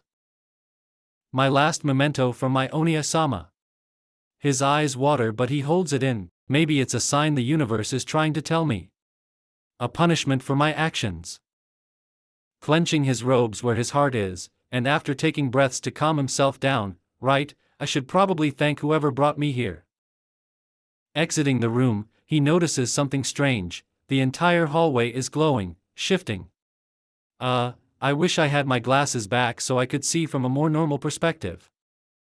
He walks a bit, looking around. Despite his growing nausea at the shifting heavy colors, he manages to notice a recurring pattern in his ambience. Paintings and furniture repeat too. Subaru notices out-of-place door. This one is positively radiating with energy and dark, mostly purple and radiant black colors. Subaru opens the door, and immediately is confronted with a statement from a grating high-pitched child's tone.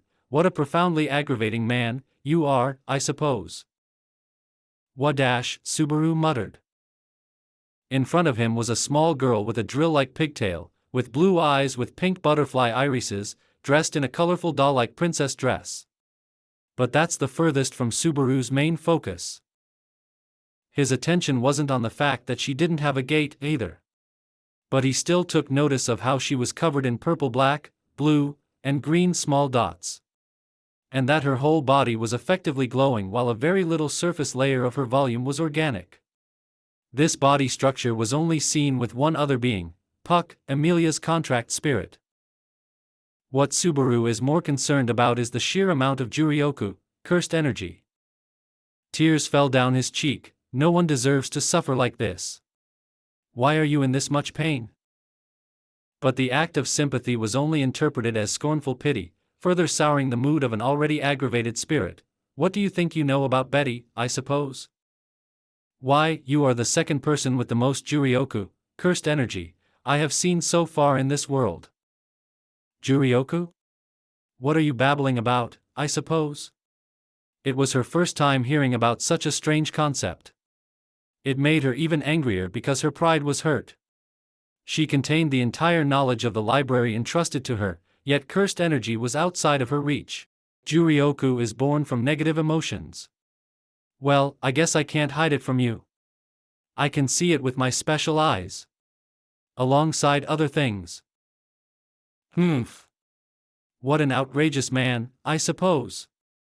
She closes her book and stands up to approach him slowly. "You think that just because you're blessed by this world that you can sympathize with Betty? What do you know about Betty's existence, I suppose? Betty should teach you a lesson, I suppose." The more she spoke, the more riled up she seemed.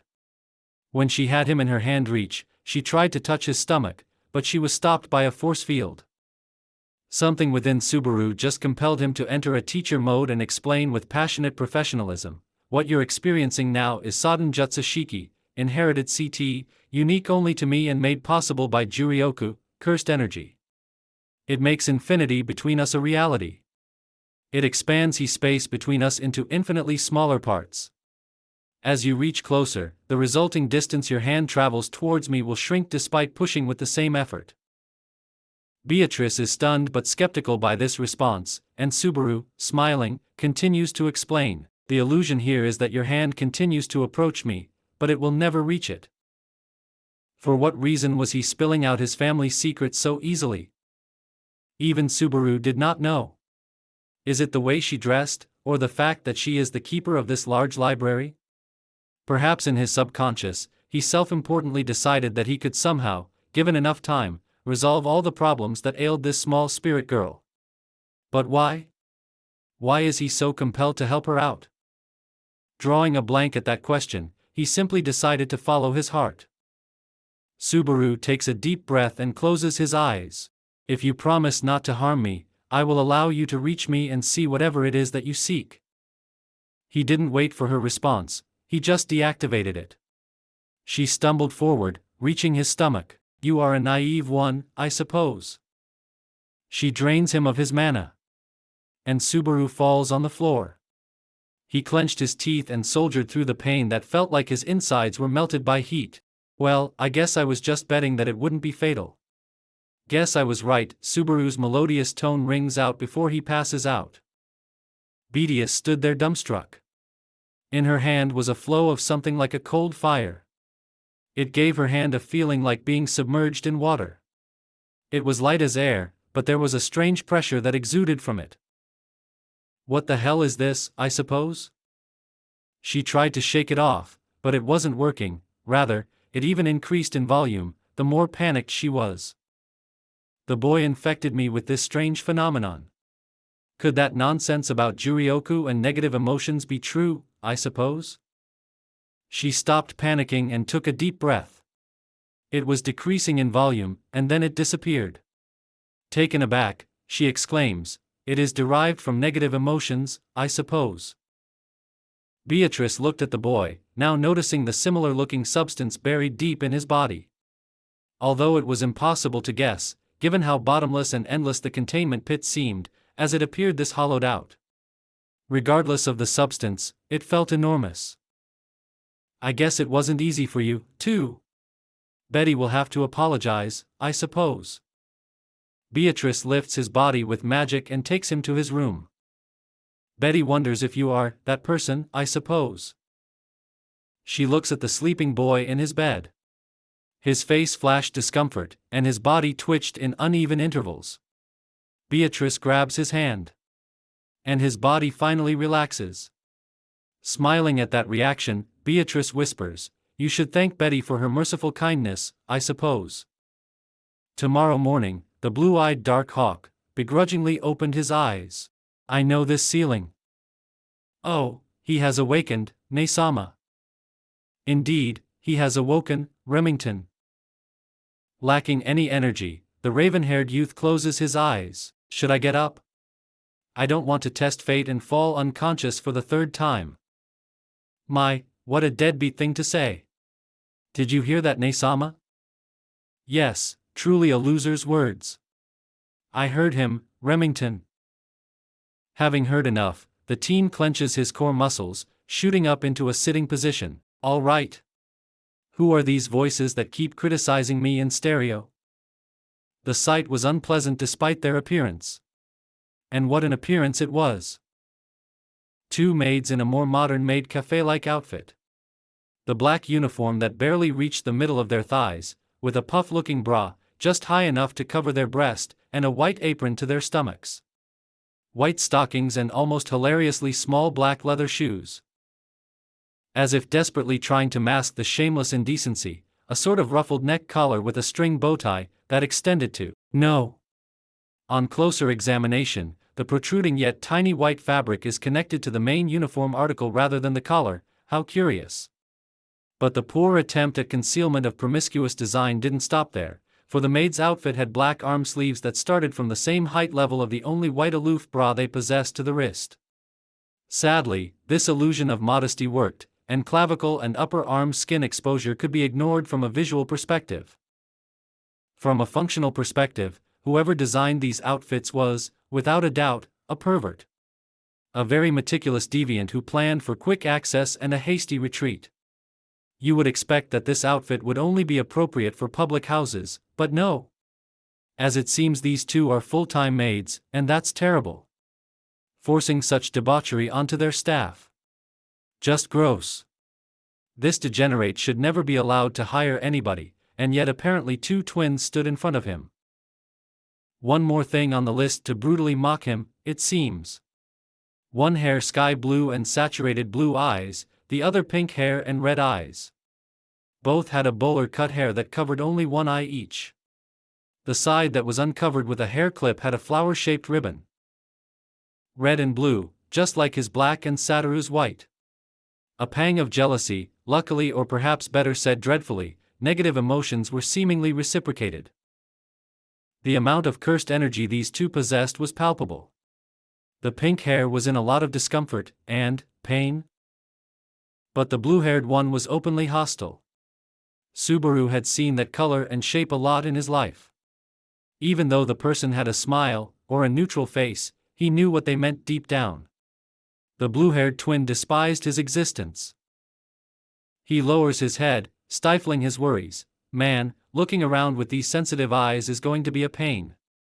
Do you have any thick black cloth, so I can sew up a blindfold? The maids looked at him, confused. It seems like our guest is a pervert that can't help but look at girls with lecherous eyes, Remington. I think such a filthy man should indeed be blindfolded, Ne-sama. How exactly did you two come up with such a conclusion? He shoots his eyes up. I have a birth condition that lets me see more than a normal person would. Do you have an idea how painful prolonged seeing gets? You both are too cruel.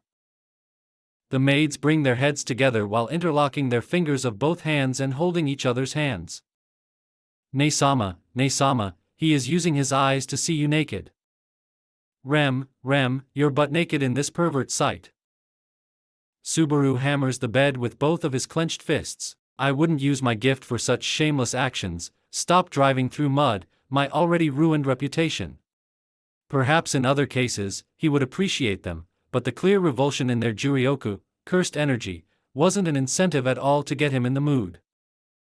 They both step away further back, feigning being frightened by the boy. Ne-sama, Ne-sama, our guest admits to doing shameless acts on your already naked body in his mind. Rem, this enemy of womankind is currently deflowering you in his mind, like he did for many women before. Stew up. Subaru covers his face. Huffing in amusement, a bell-like voice blessed the room with its presence. You're quite lively this morning, aren't you? You two should stop teasing him too much. Emilia? Why am I here? Subaru frowned. Surprised by the unexpected at first impression, hostile reaction, and sadly, she interpreted and internalized it too literally. However, since she had prepared for similar scenarios, she quickly brushed it away, and instead she focused on his words. It seems you truly know me, even if we didn't meet. You are here so I can properly thank you for your actions yesterday. At the mention of her name, all the theories she had so far heard were correct at that one point. Subaru somehow knew her. That's not supposed to happen. My presence here is a mistake. Subaru grabs his sheets with his clenched hands, his gaze cast downward as he bites his lower lip with a guilty expression. Emilia's brows furrow, her hands on her hip, and she bows forward, keeping the stern eye contact. Well then, isn't it lucky it's not up to you to decide that? As a way to properly convey my gratitude, I must compensate you to the best of my abilities. So, tell me, what do you desire?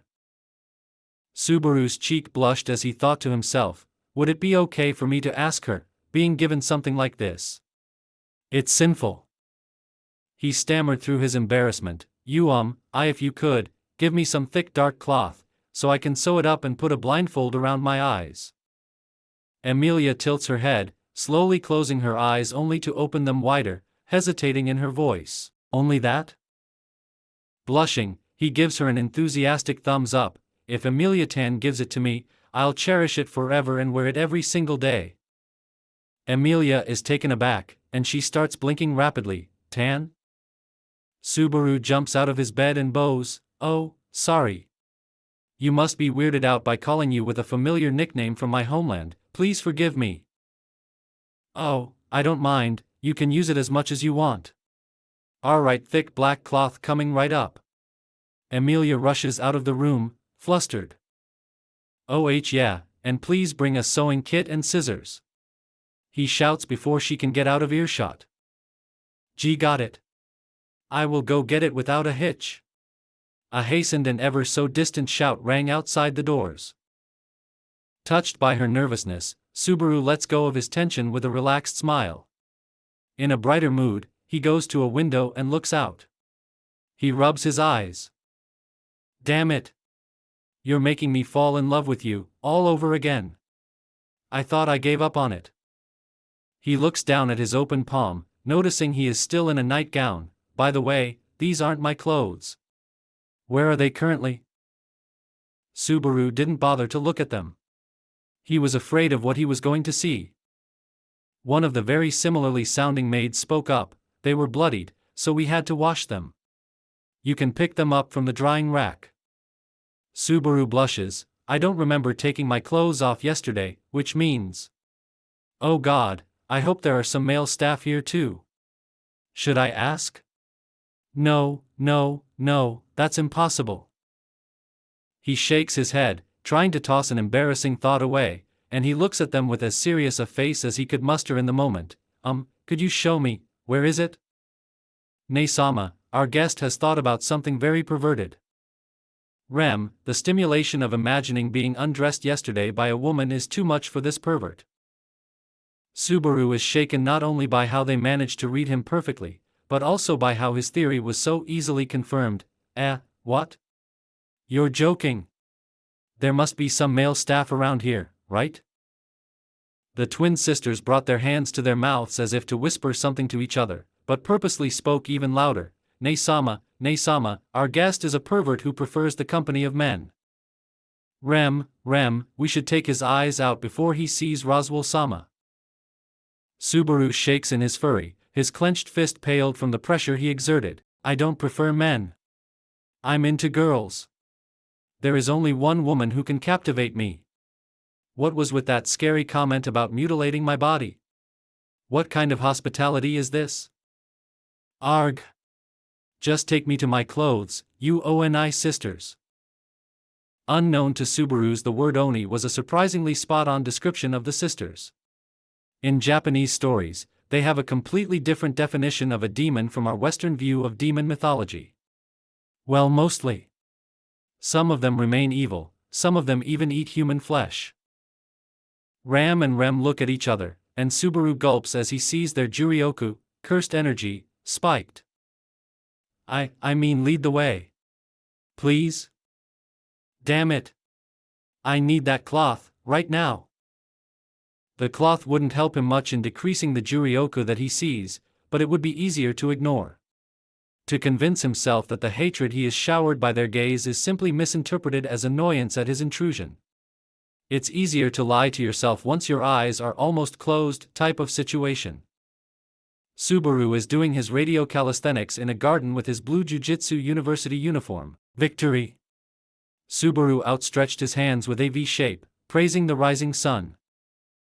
He didn't even notice Emilia approaching him behind his back. Ah! There you are, Sewing Kit. Not wanting to expose that she knew Subaru's name, she quickly corrected herself by saying sewing kit, and black cloth as you requested. Emilia Tan Kankaku Shirdo. It means, Emilia's sensory shield. It insinuated that Subaru wants to shield his eyes by pretending the cloth to be Emilia's hands. It's similar to the concept of a second-hand kiss, except it's Emilia's hands, so it's a secondary hand touch. Ram and Rem were right.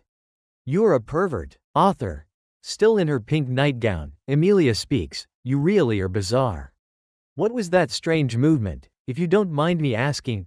Subaru starts cutting the cloth with scissors and sewing the cloth for the style. Intrigued, Emilia Tan?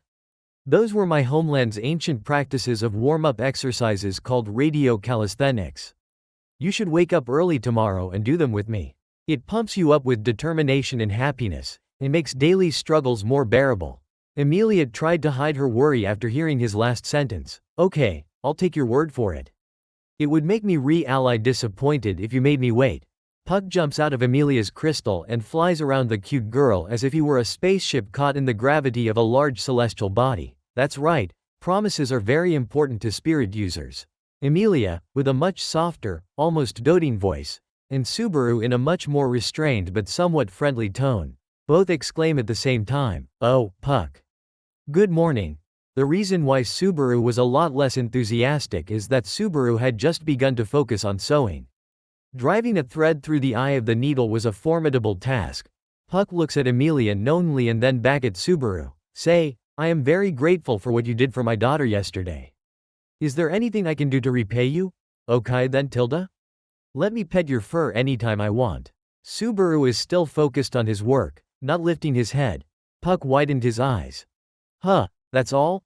For a first-rate fur master such as myself, being able to love on the object of your petting affections anytime is worth as much as multimillionaire riches. He lifts his head to grin at the cat with his eyes closed, to drive the point in. Puck strikes a shrugging pose. Since I can read your mind, I know you mean it, but I am amazed you can say it. It was also a nice little exercise for Subaru's nerves. Subaru is still scared of Puck due to his immense, locked-away power he can observe with the wisdom eye function, as well as know the existence of the complex positive, binding vow with his Dharma eye capabilities. If Subaru forced himself with exposure therapy to pet an overprotective cat with occasionally resurfacing hostility directed at Subaru, perhaps he could grow numb to fear and improve his Juryoku Sosa, CE manipulation. Emilia looked worried. Puck, noticing that expression, floats closer to her face. It's okay, Leah. I can't find any malice, hostility, or ill intent from Subaru. Puck winked. Subaru stops his handiwork for a moment and grabs his heart. You calling her Leah is super duper cute. My heart is melting, not as much as your Emilia Tan. Puck points at Subaru, winking, pouting at their embarrassing banter. You are a strange boy. Subaru smiles softly, returning diligently to his project. They spent a few moments in peace, noticing how Subaru wasn't going to start up a conversation. Emilia, feeling awkward, excuses herself. I am going to go over there to converse with lesser spirits by my contract. You two please behave while I am gone. Like good boys. Subaru looks up at her, tilting his head in confusion. Is this some kind of innate trait of hers to treat me as a dog? Or is she actually this bad at forming a relationship, dispersing the rude thoughts? He smiles, simply responding, I am kinda preoccupied with my basic needs. The sooner my eyes relax, the better. Satisfied with his response, she turns to Puck. Puck, please look over Subaru in case something happens. From now on. Any smile that Subaru had painted over now was washed away, but he reached for his jujutsu training to prevent his body from signaling dissatisfaction. He knew she was simply worried about him, given his not-so-glorious display last evening. Still, a thought burst through his inner peace. Does she already see me as some lost child? I defeated a damn bowel hunter. I doubt you would fare much better with how you hold yourself back. In his first loop, Subaru had only briefly questioned why Emilia wasn't using her gait or her physical strength. But now he has more time to analyze the situation. Emilia, instead of using her gifts, was using the underwhelming base form potency of her spirit contract with Puck. This is also another point that confused him immensely. This ball of fur could at least flash freeze the entire capital, given how his ultimate form looks. Yet in this puppet of a much larger beast form, his mana capacity and mana to attack efficiency were, in comparison, a complete joke. Speaking of the devil. So, Subaru is it? Defeating a bowel hunter is quite a feat. As a great spirit, I don't quite take interest in the affairs of humans, but I did hear a rumor or two about her capabilities and her killing signature. Subaru knew what Puck was trying to do. He wasn't going to play along. He listened carefully and then picked up on something that interested him. Killing signature, huh? That's an interesting choice of words. Where did you hear it? Isn't it rude to answer a question with more questions? What can I say? I am a bit lost, and this term was invented from my place of birth, hundreds of years ago. Let's just say, the place is hard to return to, and equally hard to arrive here. Some may even deem it to be impossible.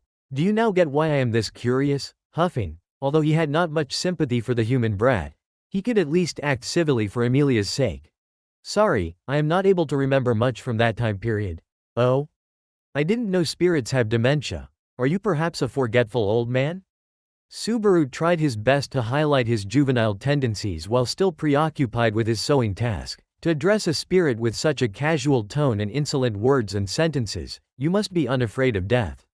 Puck was quite amused by this audacious kid. Subaru scoffs bitterly.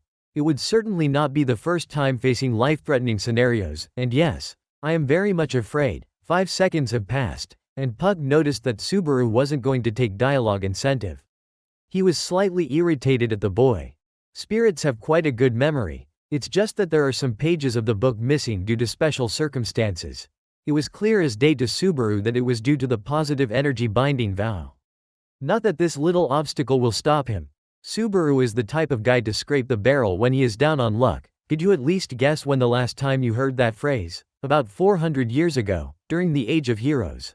See, you satiated my curiosity. Now I'll answer yours, Tilda. Subaru mused.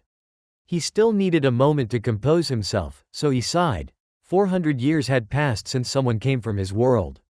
Subaru would be lucky if even a single letter remained from them against the merciless passage of time. Letting go of such vain hopes, Subaru started with his sensitive topic. I didn't quite defeat Elsa, although the method. I rather not even remember it. Subaru had to push back against the dread and vomit-inducing disgust. Usually, you would think that him being a Jujutsushi, he would build up some resistance to blood, gore, and violence.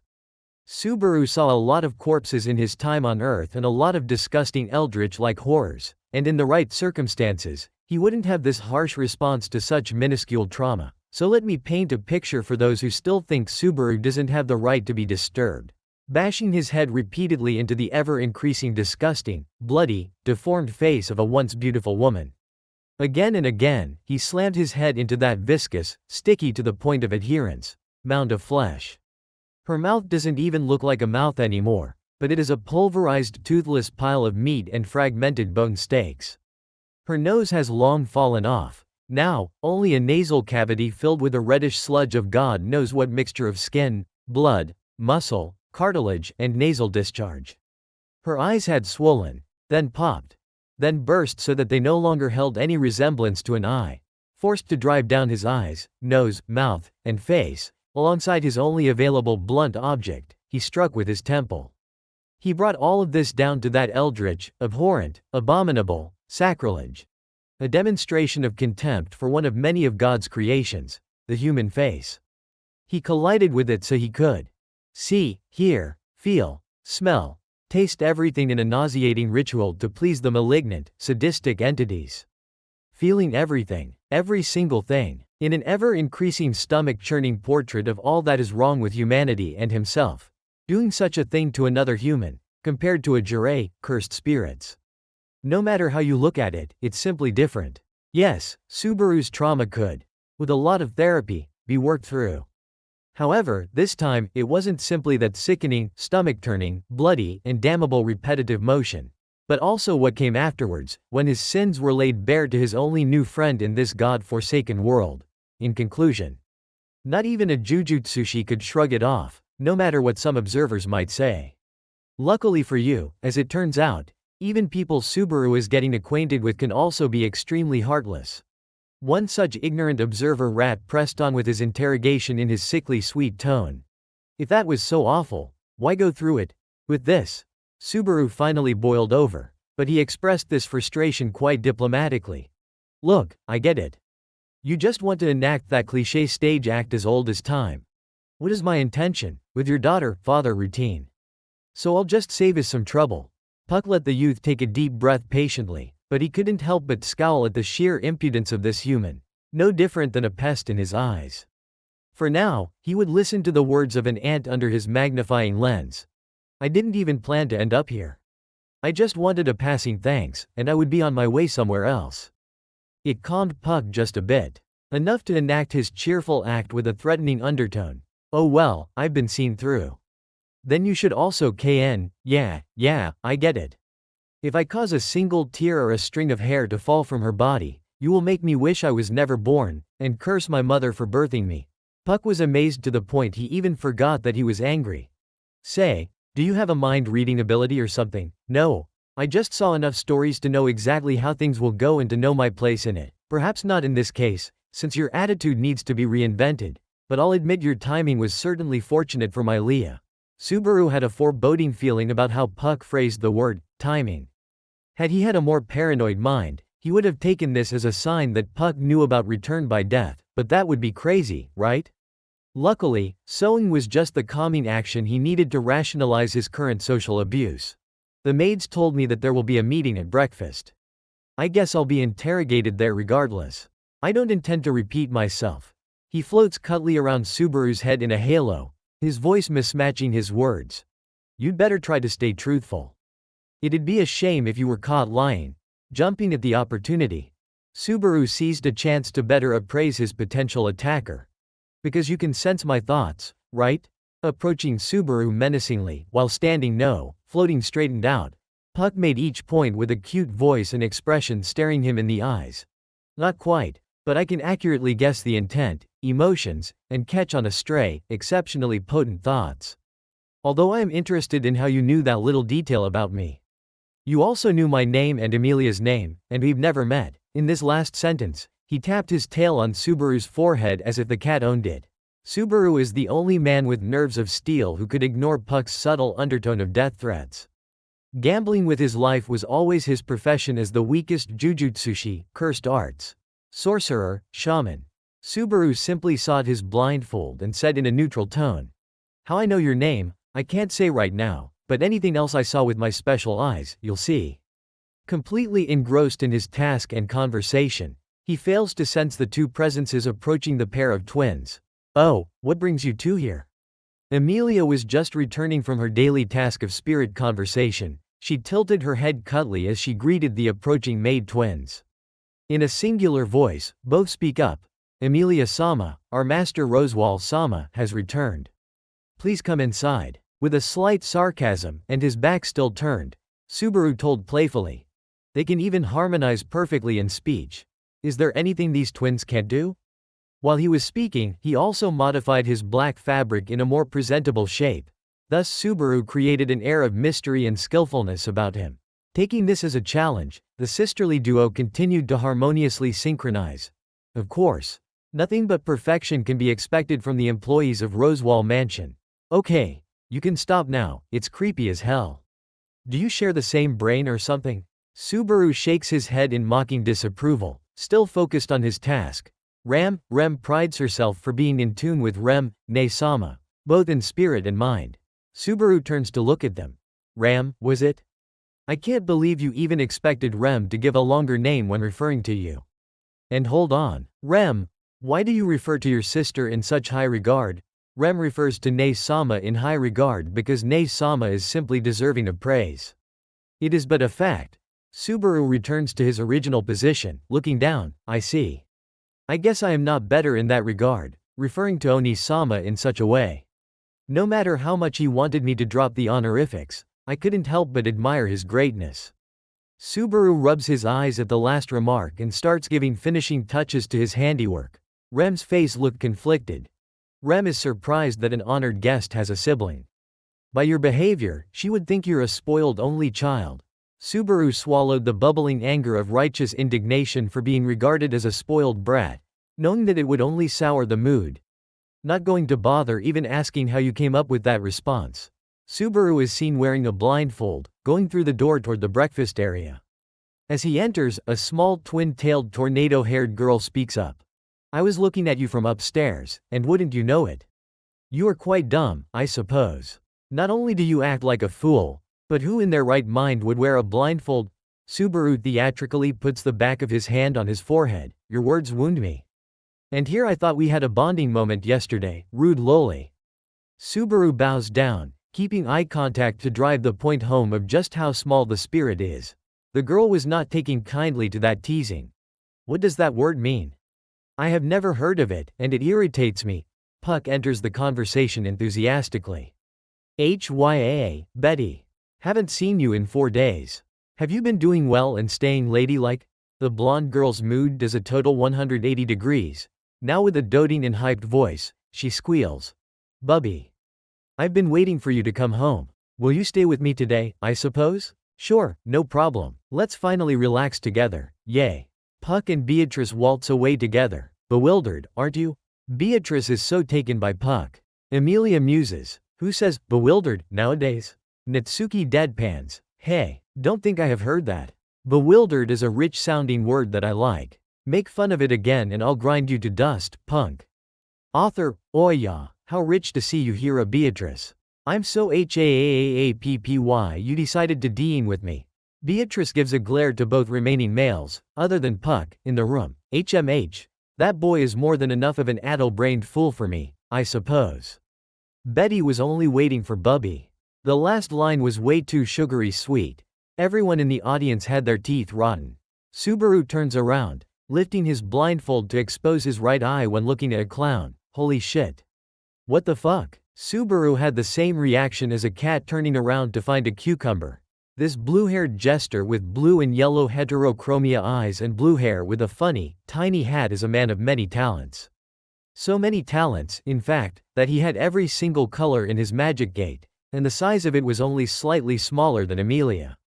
He estimates that he can rival even Puck, who is harder to describe in simple terms like magic gates. Unlike Beatrice and Puck, all other spirits Subaru witnessed are more akin to an amoeba with a fantasy rework. Their entire outer shell is like a membrane, a channeling point entirely enveloping the concentration of mana. Subaru's view of Puck is like watching a black hole. His senses are sucked in, and he can see his true beast form. And that monstrosity is riddled with small dots of every color. Subaru hypothesized that Puck-like spirits have many channeling points in a sea of light, which was mana. If a thin material membrane were compared to a skin, a term Subaru is currently unaware of, is then the innards, and mana is like blood, cellular fluid, then those dots would be sweat pores. The reason why Subaru could now retain his composure near Puck this morning, unlike his first loop, was because 1. He had past life experience, 2. He had to focus hard to not get his senses sucked in, and see him in the way Puck presents himself to everyone, and not his true form. Back to the topic of Rosewall. His body was that of a top-notch Jujutsushi. Nothing like Elsa or himself, and Subaru still has a lot of room for improvement, but also nothing to scoff at. The human body can only get to a certain durability with practice. After a certain point, an attack is going to tear through you if you don't dodge or redirect or enhance it with some type of energy, no matter what. And Rosewall is certainly capable of reaching such a threshold with his normal attacks. All these points are good enough to make Subaru respect the man. But it's his Juryoku, cursed energy, coupled with enormous amounts of glowing mana, that was a drop that spilled the glass and turned on his fight or flight response. Here is a little hierarchy of characters with cursed energy levels Subaru has seen so far. Mind you, Subaru can't see his cursed energy. Every other Jujutsushi could observe their own cursed energy, but Subaru's case was special. It was stored deep, condensed very tightly, thus it was almost unobservable. That was one of many reasons why he was so terrible at Juryoku Sosa, CE manipulation, even though he could theoretically observe it with his own 6 eyes. So this is how Subaru ranks them, excluding himself. 1.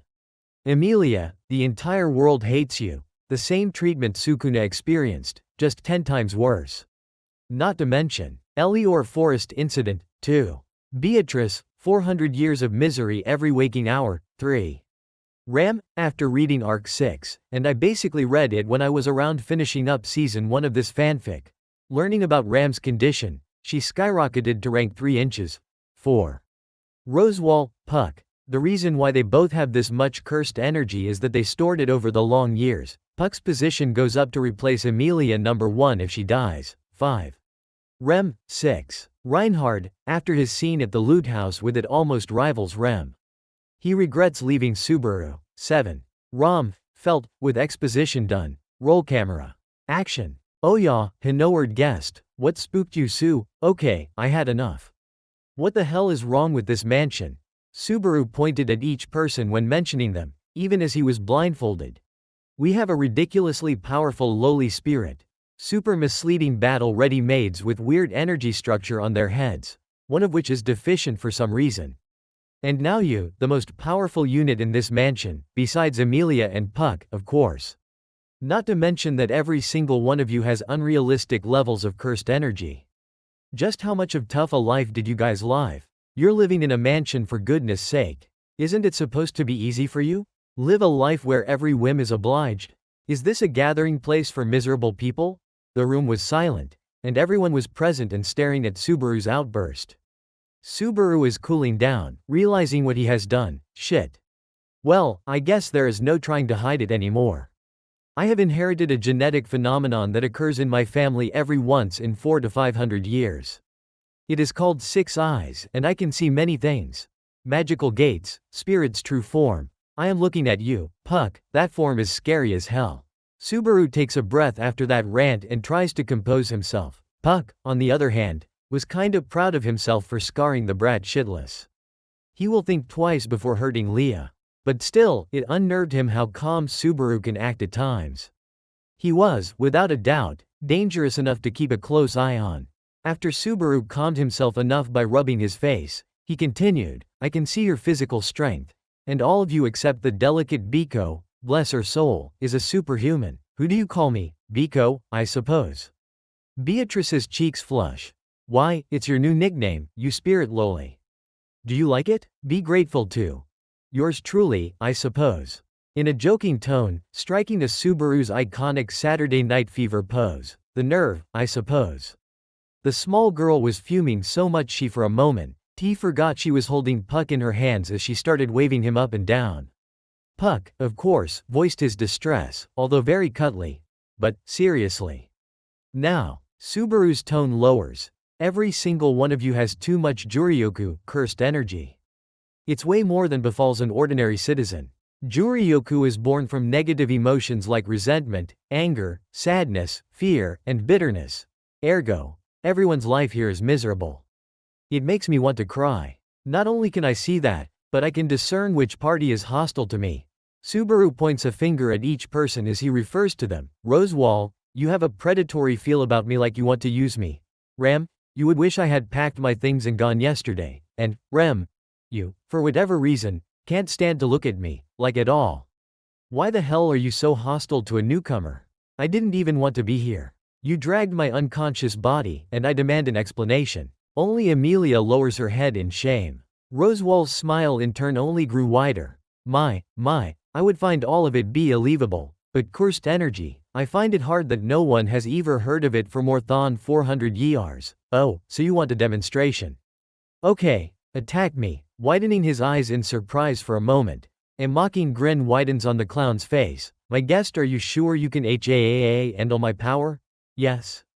For exactly 1 minute. Go ahead. The only unease on his face came from the regret of revealing his power to his potential adversaries. Goa. Rosewall's voice was cold. The flaming ball hits Subaru, enveloping him, but Subaru was wrapped by an invisible barrier, and the attack simply went around him. See. I am a total beginner at magic. I only received the Yin magic gate yesterday, and I don't have any idea what the Yin gate can do. Subaru pauses for a second before continuing with even more enthusiasm. Actually, you know what? I don't need to explain anything. Biko can do it for me. She experienced it yesterday. Beatrice gave a blank expression, as her voice was calm. It is true, all of it, I suppose. Betty even manifested her own Juryoku and can see it somewhat, I suppose. Putting his hands on his hips and puffing up his chest, Subaru said with an exaggerated dad voice. That's my Biko, Managed to pick up on Juryoku Sosa, CE manipulation.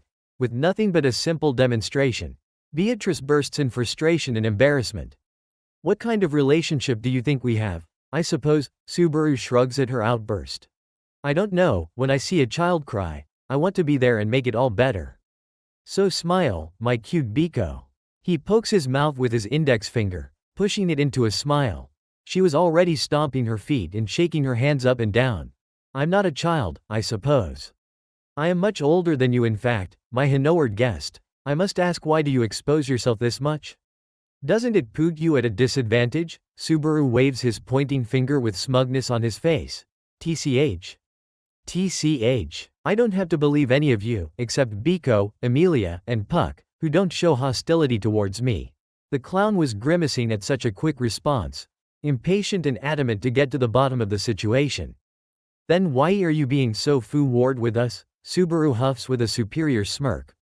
I want to trust you all because Emilia is a good person, and anyone who accepts and cares for Emilia is a good person in my book. Emilia blushes deeply.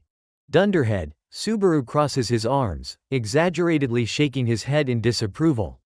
Who says dunderhead in this day and age?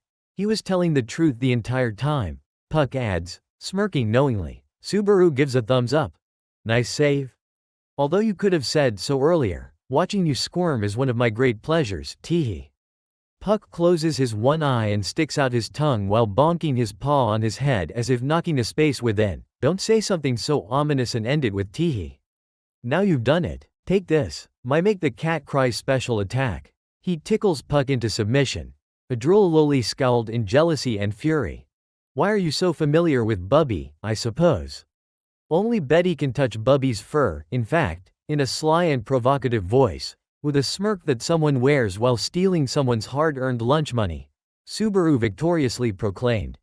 Not according to my new deal with Puck. You'll have to learn how to share Biko. Beatrice looks shocked and betrayed.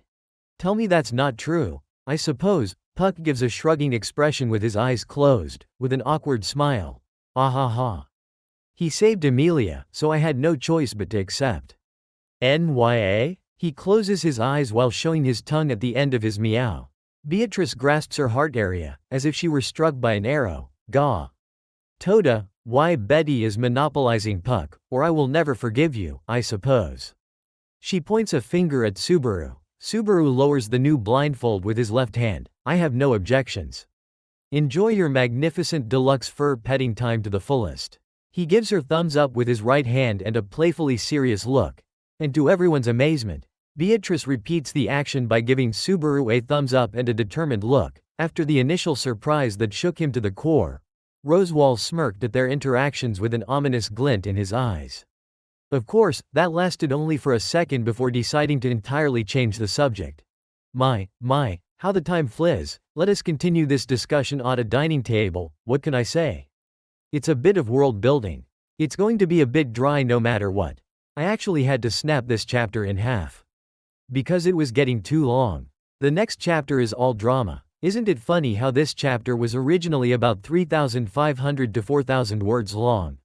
Now it has almost 12,000, and now I'll destroy that Barusa for breaking my walls in the last chapter. Bastard, Subaru.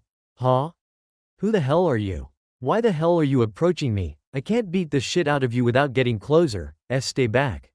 Stay away. Panic is visible on Subaru. Stay the hell away from me. Muda, the author's attack is stopped by an invisible force. Gasp. Nani? My attack did nothing, wiggling Subaru's index finger. He taunts. TCH. TCH. My limitless is the greatest of all abilities. It far outmatches you in defense, attack, and any hacks ability you might possess. He is right. Unlike Gege, I can't pull out shitty plot armor like learning how to cut space from Mahoraga and surviving full blast from Hollow Purple.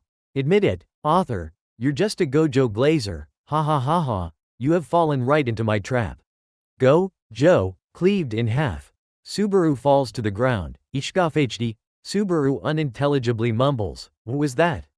The author gets closer. You should have gone for the head. Subaru fires cursed amplification. Blue, Bakana. Koanoo author da. Konu Athor da. Eventually gets crushed into nothing. Subaru reattaches himself because his stomach was spared. He adjusts his glasses like a badass anime character. There's only one reason you lost, author. One simple reason. You pissed me off. Behind Subaru's back, a new entity enters the arena. Korega. Requiem. DA. What you're seeing really is the truth. You are seeing movements created by your abilities. But you will never reach said truth. Heaven's Door. Removes Subaru's limitless. Yamera. Subaru yells in vain. I have a perfect idea how and where to punish a dirty fourth wall breaker. You thought I would forget what you did last chapter? That cost me an arm and a leg. Fucker. Teleports Subaru to the temple house of the sanctuary. Fall. The author shakes the entire room with his command. Subaru, knowing his last moments are at hand, kneels and holds on to the bizarre bubble in his hand with a mysterious ring inside. Garfield. This is the last of my Juryoku. This Jugyu, cursed tools. Please take it from me. A part of the ceiling drops in the shape of a cross on top of Subaru. Get pancaked, bitch. Hawk, Tua. He spits on the rock. Having asserted his dominance, the author disappeared with a flash of light. Garfield runs in. It's Captain voice I just eared, I am. Brato, hurry up already. Otto runs after him, but unlike Garf, he looks in the right direction. Garfield, look. Otto shudders. Blood. His blood, ka apta on. Uaggghhhhh. Garfield cries like a certain JoJo character, slamming his fists on the ground. Remember kids, don't mess with the author, or you get the Shiza treatment. Arc 2 Chapter 2. Just Subaru, compulsory chapter translation reminder. Jujutsu, curse arts, Jujutsushi. Circa A. Sorcerers, shamans, Juryoku, cursed energy, Juryoku Sosa, CE manipulation, Jutsushiki, cursed techniques, Shitoku Jutsushiki, innate CT, Soden Jutsushiki, inherited CT, Hanten Jutsushiki, RCT, Jutsushiki Hanten, CT. Reversal, Jutsushiki Hunten, CT. Lapse, Hijutsuhi. Non-sorcerers, Jusashi, curse users, Jurei, cursed spirits, or simply, Noroi, curses, Juin, cursed mark, Jugyu, cursed tools. Subaru sits next to Emilia, who is opposite Biko and Puck. At the head of the table, Ram and Rem were standing on each side of the clown. No fucking way, the clown is the mansion's master? Rosewall mansion. He is Rosewall then, I suppose. Damn it, Biko, your wording is infectious. Shaking his head to clear his scattered and distressed thoughts, Subaru tastes the soup. This is way tastier than normal food. Rosewall happily shows an open palm toward the blue-haired maid. Despite her appearance, Rem's cooking is key-eyed impressive. Subaru nods with a smile. So your expertise is in cooking, Rem affirms with a polite but disinterested tone. Yes, honored guest. My ne-sama is not very good at cooking. Subaru stirs the soup, a bit put off by short and blunt answers. He tries to inquire more to lighten the atmosphere. Is she better than you at other housework? With utmost elegance, the maid responds earnestly. No, I'm better than Rem in cleaning, laundry, and so on. But she accomplishes those things well enough. The black-haired student frowned at the maid as he laid down the spoon with a bit of clang on the platter. He shows an open palm and a displeased face. Okay, stop. Ram has a defective head thingy compared to yours. Ram's magic gate is insufficient compared to yours, and Ram's physique is weaker than yours. Why do you put her in such high regard? My Oni-sama was at least super strong. Subaru's lip starts to tremble. Until that scumbag of a human being. Subaru casts his gaze downwards, calming his shaking hand. My apologies for my outburst. It seems I still haven't come to terms with it. I didn't want to bring the mood down. It was my fault he was in that situation. Rem twitches almost undetectably. Emilia looks at Subaru compassionately. Do you want to talk about it? Subaru shakes his head in disagreement. If I talk about it, I don't think my mind will handle it. Rosewall smiles like he just won a lottery. Narrowing his eyelids, he speaks mysteriously. My honored guest, how much do you know about the state of government in Lugnitsa? And so it starts, Subaru, taking a deep breath and just goes for it. I might have some idea, but I guess it'd be better if I just told you my involvement yesterday.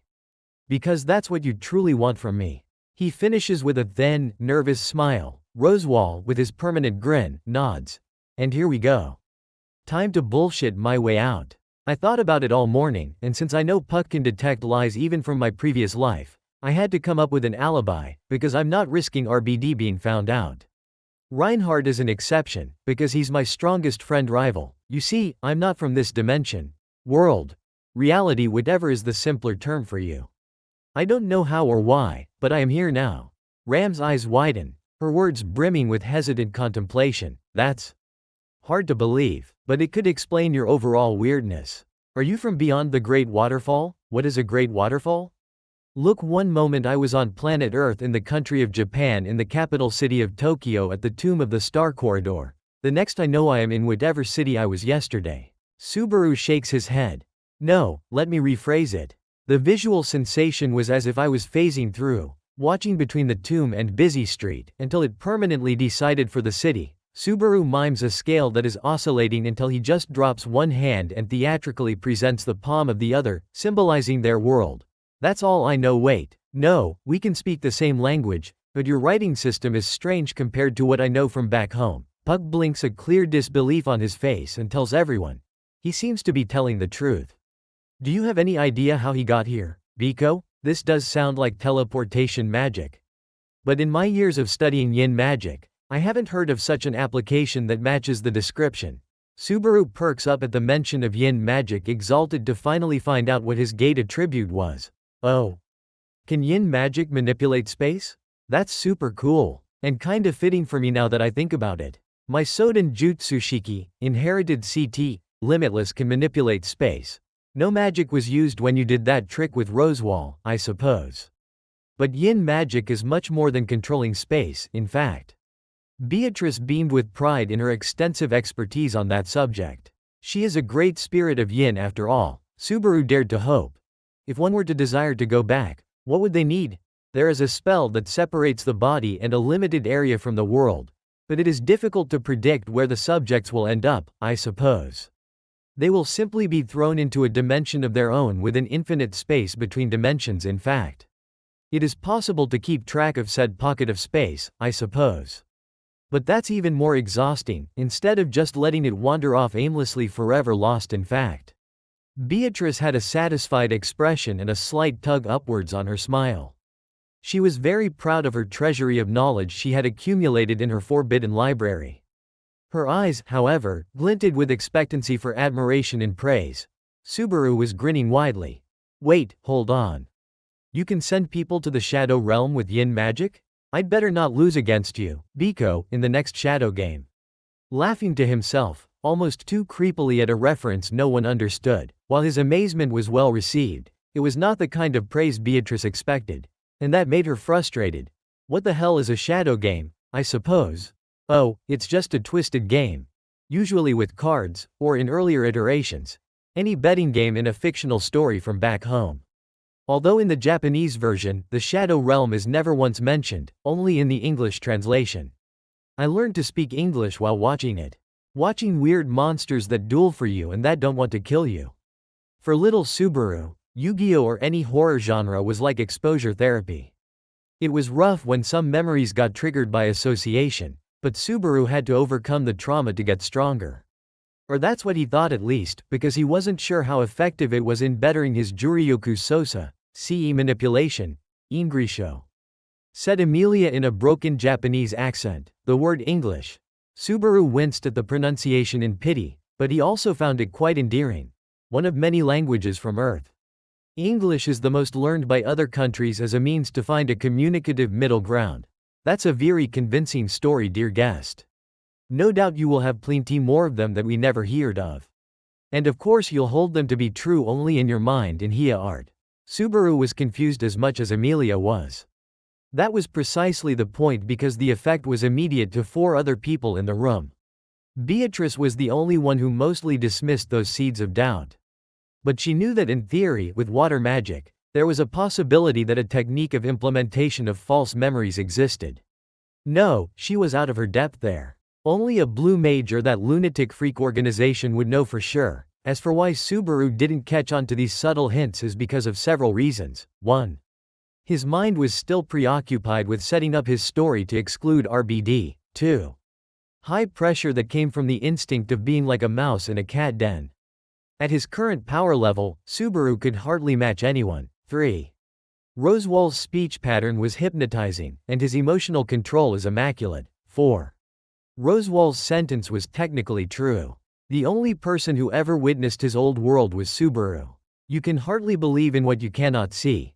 So brushing it off, Subaru focused on the task at hand. You want me to get on with my story? If you feel comfortable sharing it with us, you will find us very eager to be better acquainted. Masterfully hand picks the words while weaving proper textures for sentences, and throwing his opponents off with his speech pattern. Truly, Rosewall displayed a skill beyond his physical age. It was perfect enough that not even our inherently paranoid Jujutsushi student could pick up on the skeptical intention from the Lord. That doesn't mean he didn't distrust the clown. Subaru was getting constant danger vibes from the court mage. But like a moth to a flame, perhaps Subaru is not used to this level of mind game difficulty. Unaware of his situation, in a casual tone, Subaru presented his alibi. You've seen what my eyes are capable of, right? Well, I was walking around the city yesterday, and I had the misfortune of meeting the Bowel Hunter. I analyzed her abilities and I noticed the hostility she showed toward Felt. I overheard the deal with 10 holy coins. Indeed, what Subaru said was all true.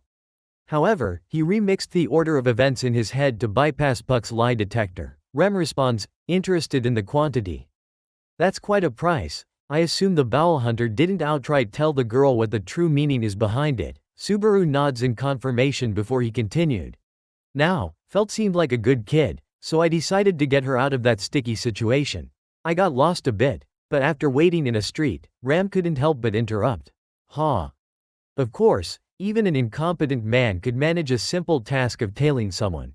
Subaru grumbles at her comment. Anyways, I saw Felt jumping on a rooftop with Insignia. Emilia was chasing after her. I decided to get a taste of Emilia's character, but after seeing her help out a little girl even after her precious item was stolen. He looks at Emilia and her flower pin she still keeps on her uniform. I guess some things never change, no matter the universes we hop. Smiling at that thought, Subaru softens his voice just for a moment. It left me inspired. Getting his joyful emotions under control while simultaneously snipping and gluing a film tape of his memories, Subaru demonstrated his Jujutsushi, cursed arts. Sorcerers, shamans. Discipline. So while I was figuring out why someone would try to steal a noble's insignia, and pay absurd 10 holy coins for it, I got jumped by street thugs. Emilia sighs, closing her eyes in slight frustration. Geez, Subaru. You're the type to always attract trouble. Subaru winced at that. He takes in a contemplative breath before continuing. Knowing I will need help getting everyone out of trouble from the psychotic murderer, I called for help, and by sheer luck, Reinhardt showed up. Ram scoffs at that. Ha. Don't you have any pride as a man? Can't even hold a candle to a girl. Subaru stiffened up his expression. Why was he offended again? He knew plenty of examples of female Jujutsushi much more powerful than him. If anything, Ram was the one being sexist and putting gender labels. But then again, societal norms and beliefs are hard to overcome, so after acknowledging that he still possessed some residual boyish man ego, he takes the only route left to preserve his crumbling dignity and pride. Which is to very manly deflect the blame and excuse himself for power disparity. Well, she is pretty strong. I originally wanted him to bail me out of my fight with the Bowel Hunter if the situation turned out bad. Ram just increased her mocking tone, now completely looking down on Subaru, already admitting defeat. What a pathetic manchild. Rosewall-sama wouldn't even flinch at such a third-rate opponent. Emilia then raises her voice. Ram, don't be rude. I think it is commendable to know one's limit and ask for help. Subaru glances at Emilia with reluctant gratitude in his eyes, not sure if having his honor defended in such a way was any better than the insult itself. Nevertheless, he assumed the polite tone. It's fine, Emilia. A condescending smirk widens on his face, already knowing this next jab was going to be devastating. She's probably projecting her insecurities. Rem jumps at the first opportunity to prove herself as a number one. Siscon. My Nei-sama has nothing to be insecure about, since she's already the best. Rosewall impatiently urges. Subaru-kun, please ignore them and continue with the story. What did you and Reinhardt discuss? I wanted him to guard Emilia first, come for me later. If I tried to convince Emilia, she wouldn't believe me. I needed someone with knight status, someone trustworthy. Ram mocks unrelatingly. At least you have a smidge of self-awareness. Nobody would ever believe such an ugly man with a shady appearance. As if the words of a maid who fancied the creepy pervert clown archetype as the pinnacle of masculine attractiveness could ever be a proper judge of character. If anything, Subaru's only flaw was his eyes and his thin yet evilly raised eyebrows, which can, in certain situations, only enhance his sharp look. Still, the maids and the inhabitants would not see it that way, because they were in the process of threat control. Subaru was going to be tested for its breaking points. Given the prior outburst, everyone thought that such a result was within the horizon. Seeing the opportunity from her sister, who passed the baton, Rem unleashed her scorching heat from her demonic mouth. My Nei-sama is right. Nothing about him exudes trustworthiness. Emilia gets flustered by the verbal abuse of someone who had helped her so much, and said in a soothing voice, "I would believe you." Subaru scoffs at Emilia's words and rebukes her statement with a tone filled with self-pity. After intense integration, perhaps. And with extreme uneasiness for the rest of the day. Yeah, I calculated that I had no time to get you on my side, Emilia. Cold and heartless, Subaru spoke of his frustrations from the memories only he possessed. It was unjust and it was uncalled for. Hell, even his so-called calculations could be put into question.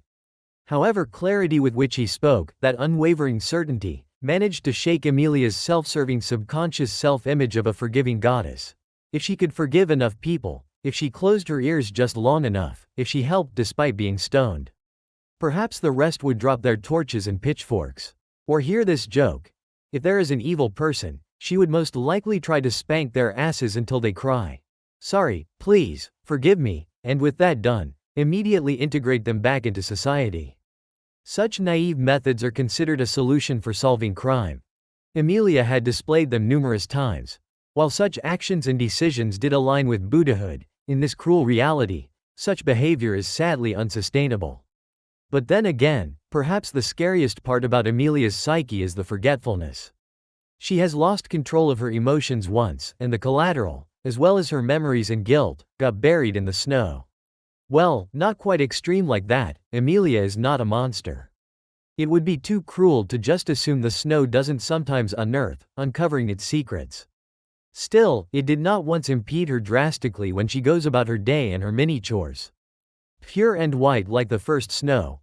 Long story short, this contradicting, irrational personality would make a perfect candidate for a Jujutsushi. Where was I?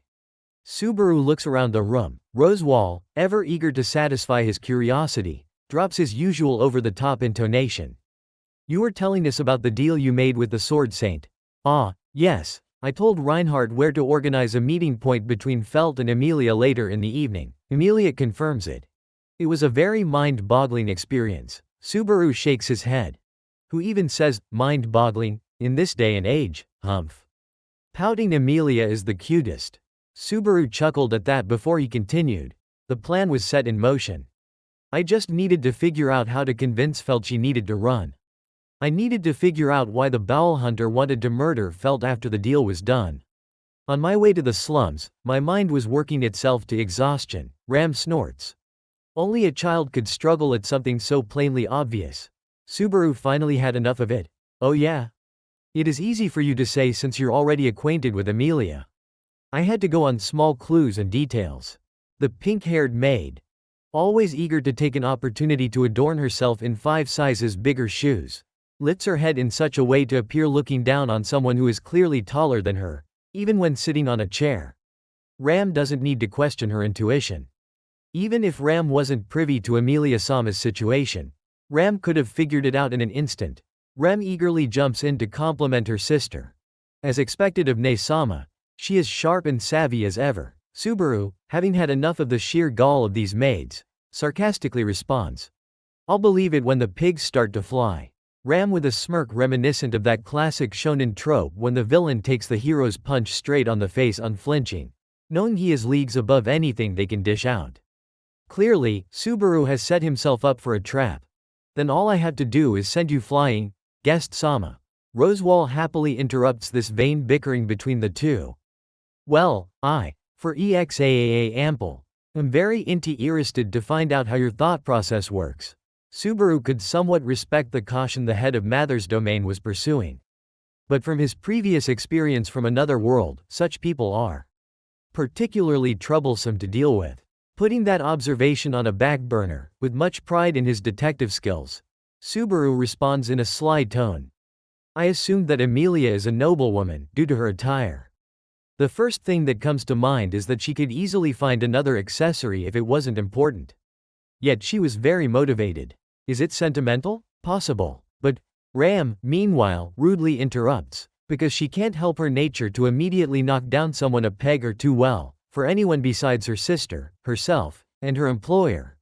Rosewall-sama might have permitted you to explain your laughably slow thinking process on something so obvious. So we demand that you do not waste everyone's time. Emilia scowls at the maid. Ram, please. If you don't find this interesting, then leave others like me to hear Subaru out. As you wish, Emilia-sama. Subaru was grateful for some assistance against a maid who was constantly on her period. She briefly smiled with appreciation toward Emilia. Donning his inquisitive expression, he once again uses his sage tone.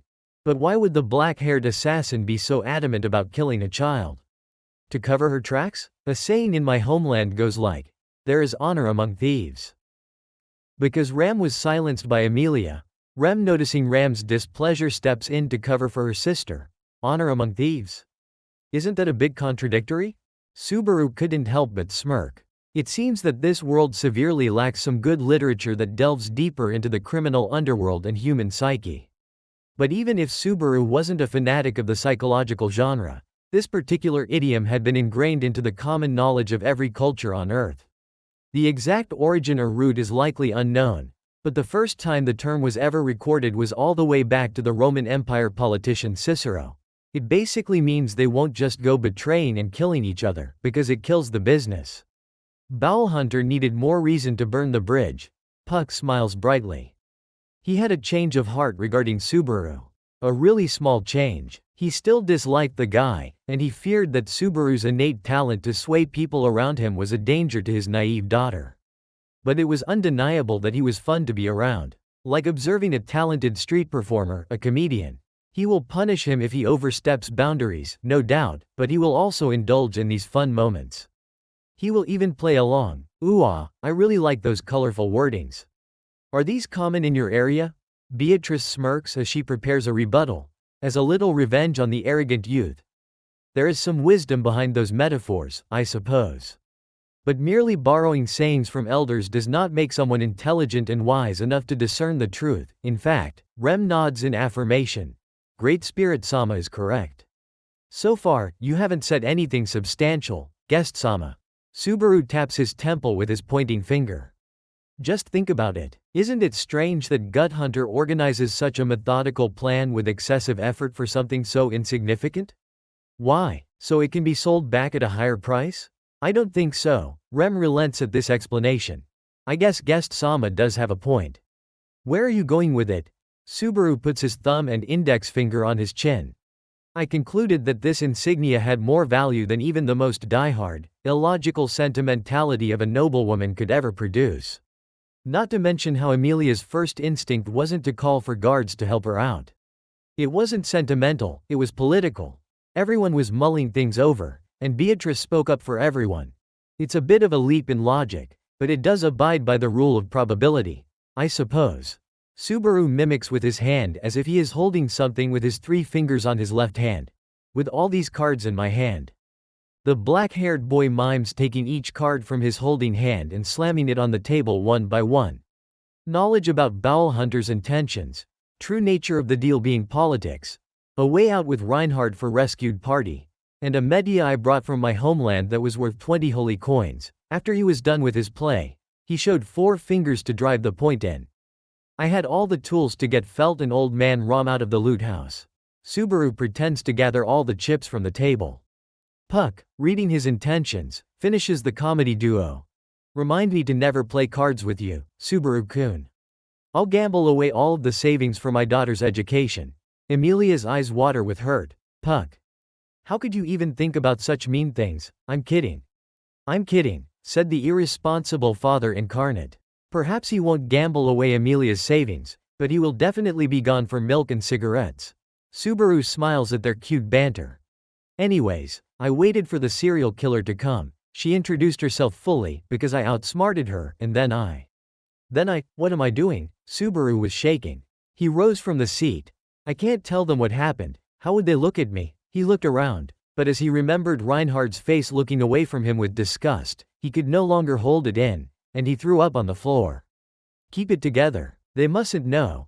Is everything alright, Natsuki Subaru? The clown feigned compassion. Emilia shot a glare at Rosewall. Subaru flinched at the mention of his name. They know my name? Who? Reinhardt. How much did you tell them? Subaru finishes his thoughts, wipes his mouth with a sleeve, and puts on a wry smile. Ah, sorry for the mess, I'll clean it up. Where do you guys keep cleaning utensils? Leave the matter to my aides. Please have a seat, there is much we need to discuss yet. Subaru is clearly not feeling great, we should… Emilia attempted to postpone the dreadful conversation, her tone tinged with motherly worry, but Subaru quickly interrupts her with a raised palm and a steady palm. No, Emilia, I am fine.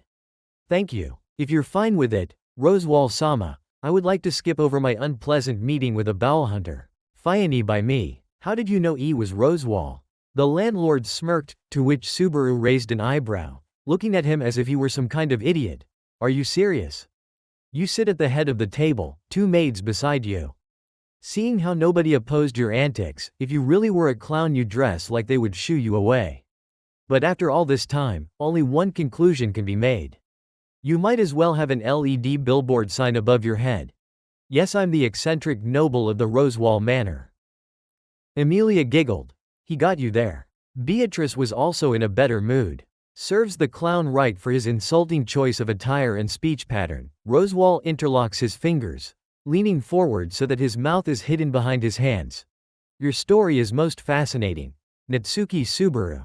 Subaru's face twitched. You come here in my mansion, claiming to be from another world, and to happen to come across such a sequence of events and happenstance, as if the stars themselves were aligning for you. Subaru rubs the side of his neck. That's honestly very insulting from my point of view.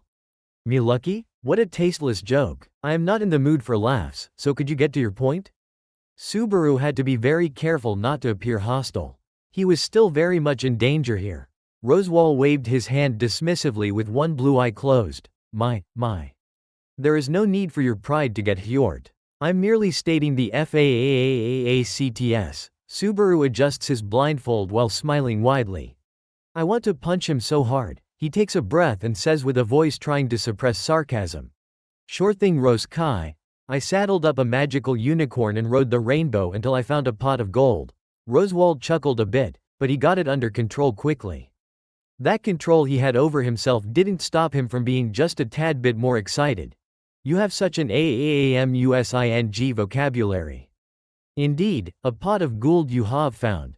Subaru rolls his eyes under the blindfold and, with suppressed sarcasm, says, Lucky me. The blue-haired clown with a funny hat points his palm upwards with only the index finger open as if highlighting something important, while holding the other hand under his chin. You figured out insignia was polyidentical, but you didn't exactly figure out what it entails. The Jujutsu student leans back on the chair. Well, what can I say? 6 eyes are helpful, but they are not omnipotent. Indeed. Luckily for us, you have such a heroic heart. You dislike holding any advantage over anybody. You came in here showing exactly where anybody stands. Subaru starts with a bitter tone. Hey. Even I have a breaking point. It was just constantly barraged with information. Not only are there many more powerful people around me that can squash me like an ant, but some of them are openly hostile too. Rosewall nods expectantly, and he continues his taunt.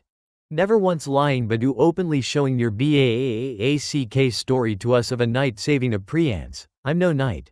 Rosewall smirks at the statement, adopting a sort of sadistic excitement one might feel when observing a child being tempted by the forbidden cookie jar.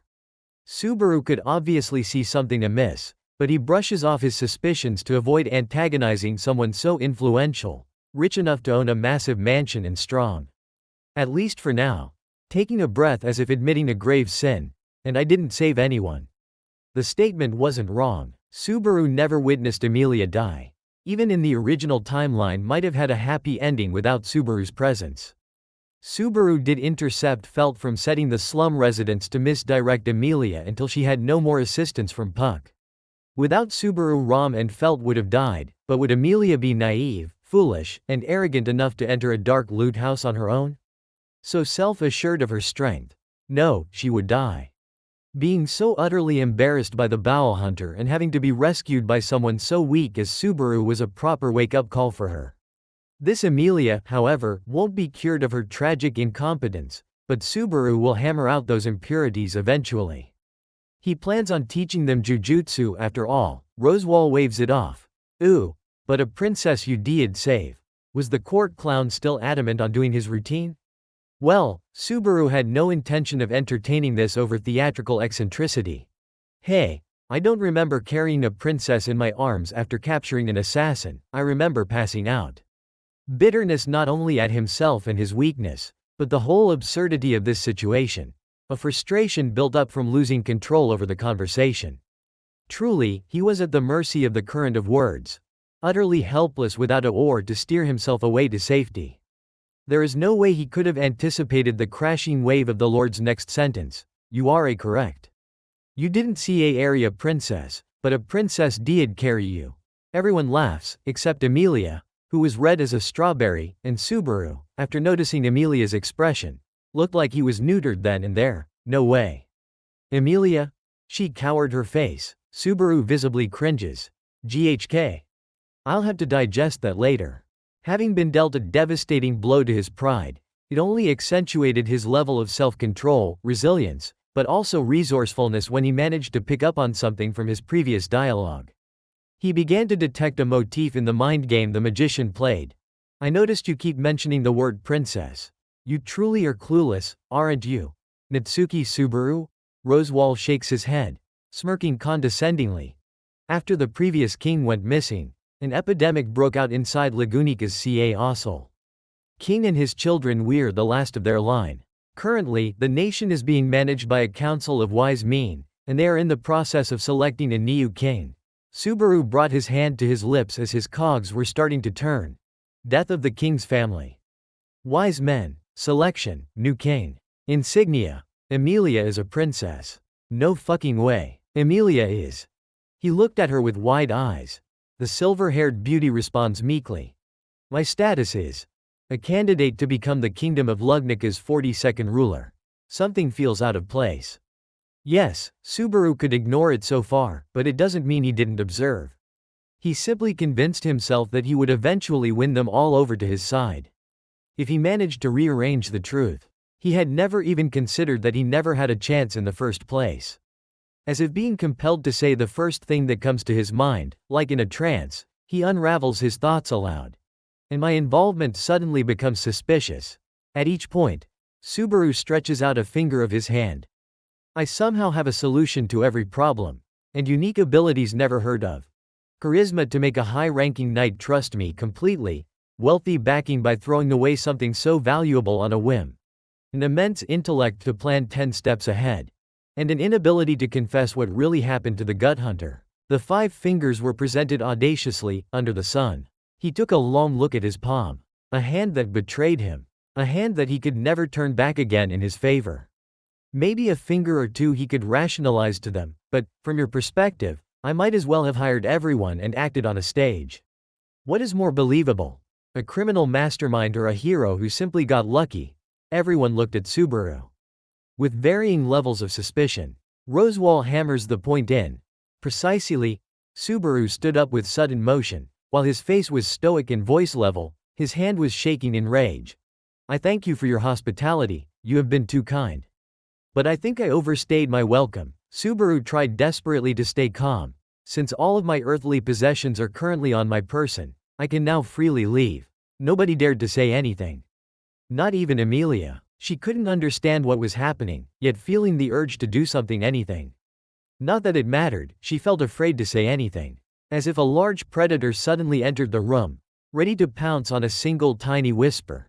He went to the door of the dining room, but then stopped and reached into his pocket. Oh yeah, I almost forgot.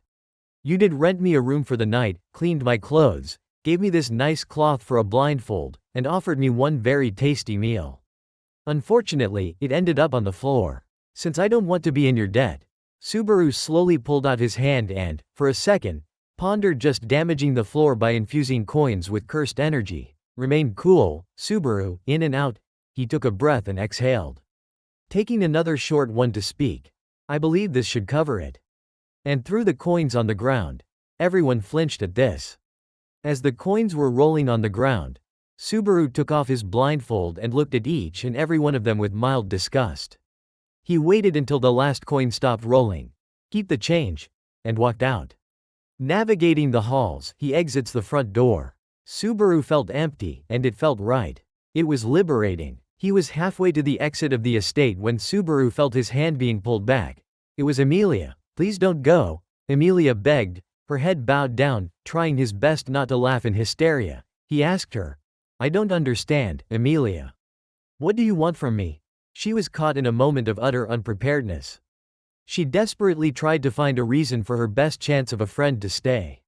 Besides, she had a promise to keep, but she subconsciously knew mentioning it would be unwise to try and guilt-trip Subaru into staying. Racking her brain, she scraped desperately for any leftovers, and the only thing she could muster was, You promised we would do radio calisthenics tomorrow. Just as she voiced it, she realized that Subaru hadn't really phrased that as a promise. It was more of a suggestion, yet she still looked at him with pleading determination. Subaru took a shallow inhale, feeling utterly drained. Emilia, answer me truthfully. Who was the one who brought me here? I did. Who was the one who asked you to do that? Reinhardt suggested it. She awkwardly admitted, resigning herself to the hope that Subaru wouldn't take it the wrong way. Did you want to bring me here from the bottom of your heart? And just like her wishes come crashing down as the war horns of impending doom are sounded, Emilia had a guilty look on her face. Subaru pulled his hand from her grasp rather violently, but he had enough strength in himself to restrain his voice. Answer me. Not at the beginning. What change? No, I know what change. How much did he tell you? He told me you were cursed, and that you cared about me. You see, that's the thing. I did care about you, then, and I sacrificed all of it. All my affection, friendliness, and whatever else I had for you. Because I wanted to help you.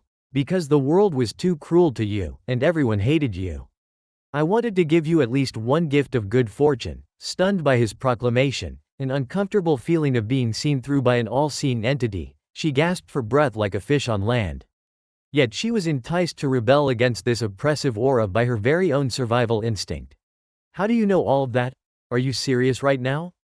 Subaru lifted his blindfold. Do I really have to explain how I came to know all of that?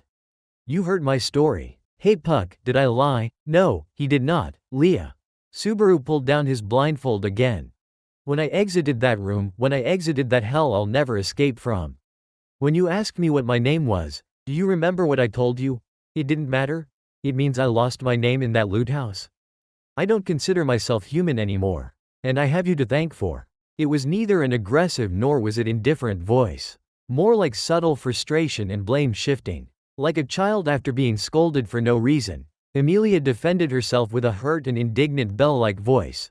I didn't do anything so terrible. Oh, but you did. You brought me here. No, you dragged me here to this estate. And then I was humiliated. No, even worse, I was branded a criminal. A vicious mockery for no other purpose but to spew venom without holding back. Emilia was simply unfortunate to be the first victim in the boiling radius. Emilia looked down in shame. Subaru sighed. I never once asked you to do anything for me, and no, I didn't want this to happen. Emilia knelt on the ground, sobbing. Looking down on her, Subaru told her in a cold demeanor.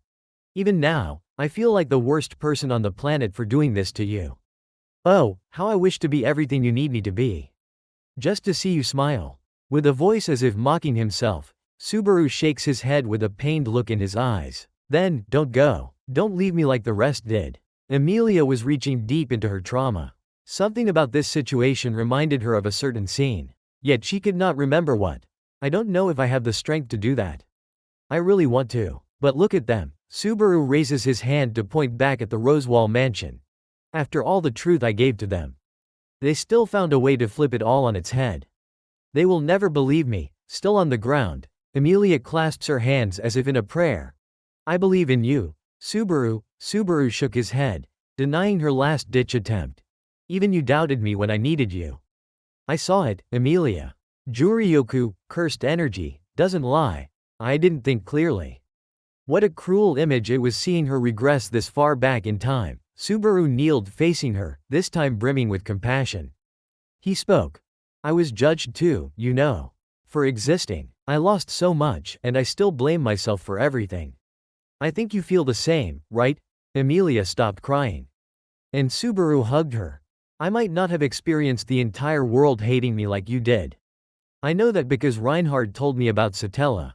But I saw my entire family turn their back on me. Only my Oni-sama was kind to me. He was the most amazing person in the world, much like you. But because I lived, he had to die. Surprised by his action, she didn't struggle or pull away from his grasp. She even hugged him back. Subaru, that's not fair, you weren't the one to BL. Stopping her from continuing, he said these words with a calm and gentle, sad smile on his face. That's just how my world works. When you're born a twin, one is useless and the other can never reach their full potential because of the other. He was not powerful enough to defeat an enemy, and I wasn't there on time to help him. I wasn't there the second time either, when he killed a girl I liked. I fought the assassin, he wounded me, and as I was dying. Then I was brought to this world. And you know the rest. They stood there in each other's embrace. Subaru, still holding her, speaks up. Thank you, Emilia-tan. For everything. Your kindness has saved me, again. But I should probably get out of your way. She didn't want to let go, but if they absolutely needed to part ways, this bittersweet parting was a far better closure than it had been. Subaru. Will I ever see you again? I hope so. They untangle from a hug and separate, standing upward, facing each other. Subaru walked backwards, smiling sweetly at her. I think in this moment you're supposed to say, see you later, or, until next time, instead of goodbye. See you later, Subaru. Emilia happily cried a bit. They parted ways. Emilia retreated back to the mansion and closed the door. Subaru was about to exit the front door when a certain blue-haired maid appeared.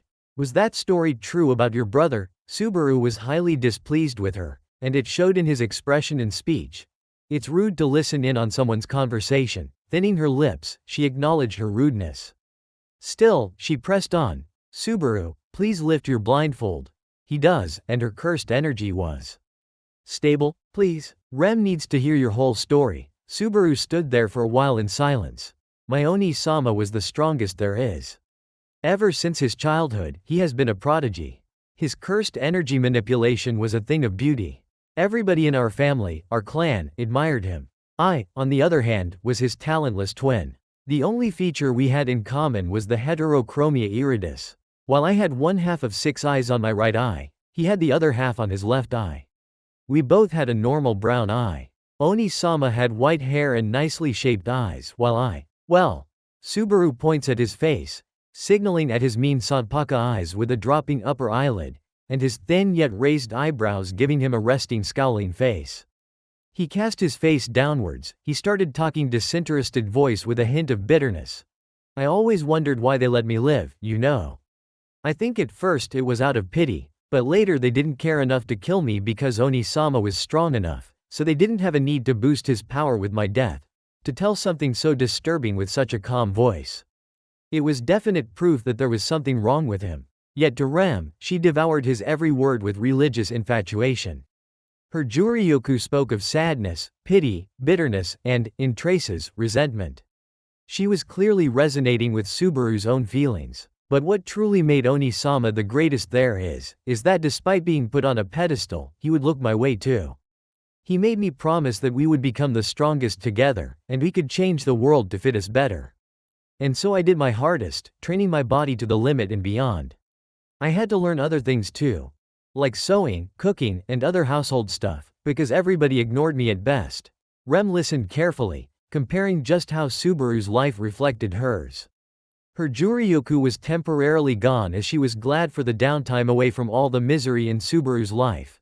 Every time I felt hopeless, Oni-sama was there to tell me to hang in there. Every time I was overwhelmed by the workload, he told me I did a good job. Every time I felt under the weather, we would play silly pranks on the neighbors. I was always the only one to get into trouble, but he always came to keep me company in my punishment. Whenever I had been isolated in school, he would invite me to his friends. Speaking about those memories of a happy nostalgia, heavily contrasted by the next moment when he took a bittersweet tone. We trained hard to become the strongest. However, we both reached a wall. He could not learn the reversed curse technique, which is one of the hardest and most important techniques in Jujutsu.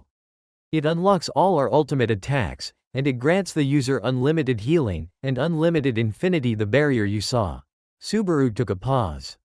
It was obvious to Rem that he was preparing to tell something that weighed heavily on him. Then the mission to deliver a star plasma vessel began. Long story short, I was taken out first and ended up in bandages, because assassins needed to put pressure on Onisama. If they didn't do it, I could have shared Onisama's strain, and he would have won. I considered suicide to boost Onisama's power. But Onisama encouraged me that he would be fine. Rem especially resonated with the word suicide, but despite her true feelings, Subaru could only interpret pity, ignorant of her approval and admiration. If she were to be put in the same position, she would also selfishly sacrifice her life for Ram. However, she also knew that much like Ram, Subaru's brother would never permit being burdened by such tragedy. Subaru looked away, trying to search for comfort in his surroundings. He was working hard for 3 days straight. I know that because we kept communicating with Media. On the last day, I disobeyed my healer's advice and went to see my Oni-sama so I could take over for him on guard duty for the rest of the day. Subaru, of course, had enough foresight to translate the terms Rem would understand better, like phone is Media, doctor is healer. Subaru's storytelling had been effective as a seeding emotion rose from deep inside her. Fear of what was about to come. I don't know what actually happened, but there was so much destruction around Onisama. He was missing his normal right eye and bleeding from his chest. The very next moment, a million flying, buzzing freaks of nature were all around him. I knew that maneuver was a perfect counter to Six Eyes, so I rushed to get him out of there. And then I saw him, but my brother didn't. I ran behind the assassin's back and jumped in to push Onisama out of the way by using the assassin as a jumping board. My action has thrown his aim off balance, but he still managed to land a fatal cut on his neck that was as deep as a half-pinky finger. Subaru showed an incision on his neck with his left hand, and demonstrated the depth with his thumb and pinky finger to show the depth with the other. As he spoke further, he traced the wound with his left hand. His attack was continually slashing downward, but I took the hit before reaching any further than Onisama's collarbone. The wound I earned was from my shoulder all the way to the middle of my ribs. Worry, grief, resentment, and trepidation all bloomed in the tapestry of Rem's Juryoku as the tragedy before her unfolded. Subaru was furious. At the assassin, at the Jujutsu Society, at the destiny that so wickedly set up a union between the assassin and that spearhead. He managed to slash him through infinity, because of a special type of Jugyu, cursed tool. His fury extended even to the Star Tomb corridor and the star that started it all. Tengen was sometimes referred to as a star, too. It drove him to insanity.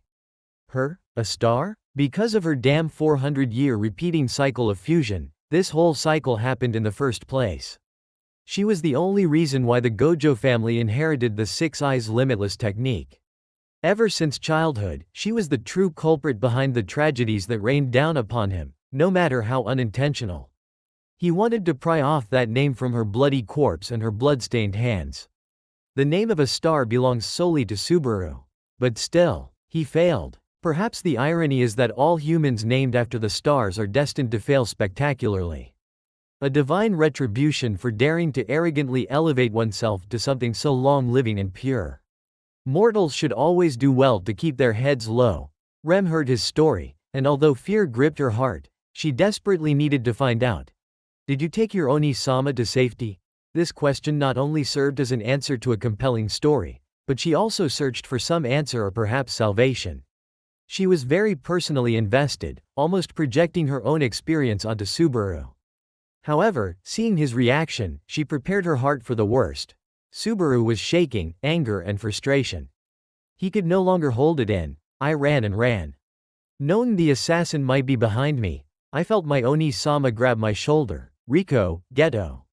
Warn them. That's what he told me while gargling in blood. I said to him we will get him help. Then I begged him to use his Hanten Jutsushiki, RCT. He just told me, run back, and I respected his wishes. Rem silently mourned for Subaru's brother, but she also half respected the man for thinking of others even at his own peril, and subconsciously blamed him for sending his brother on a suicide mission. I ran as fast as I could. Eventually, I caught up. Subaru's breath hitched. He had to swallow the dread down, with a truly pathetic look on his face. But as soon as I shouted my friend's name to warn them, he shot her, mortally wounding her. I tried to fight him, my heart filled with hatred. He repeated the expression as if he had fought him yesterday with all the bloodlust, soul-scorching hatred. And he did fight him just a day prior from a certain perspective. However, in the next moment, that world-destroying fury extinguished as the shame overtook him. But he was too much for me. I was left bleeding to death, utterly useless until the end. Subaru looked up at the sky, and tears fell down his face, sharply inhaling. He got in control once again, still looking up. And then I was transported here to prolong that very same uselessness. There, satisfied? He looked at her with burning sadness, expecting her to mock him, to be disgusted by his weaknesses. Rem had an emphatic, sad look, and Subaru had a moment of clarity. Honestly, he felt stupid for not noticing the signs earlier. I think I know why you put Ram on such a pedestal. You and I are the same, just like your Ne-sama is the same as my Oni-sama. That defective forehead formation Ram has. It means she was crippled in terms of your species, doesn't it? Rem's eyes were watering, her mouth formed a slightly opened, dissatisfied shape with her teeth clenched. Subaru exhales. He pitied Rem. He was also a bit jealous of her because her sibling was alive, unlike his. But it was just a nasty thought passing through his mind, thus he could not control it. Instead, he focused on his gratitude for finding a kindred spirit. Not many people can understand what he has been through. Let me give you advice.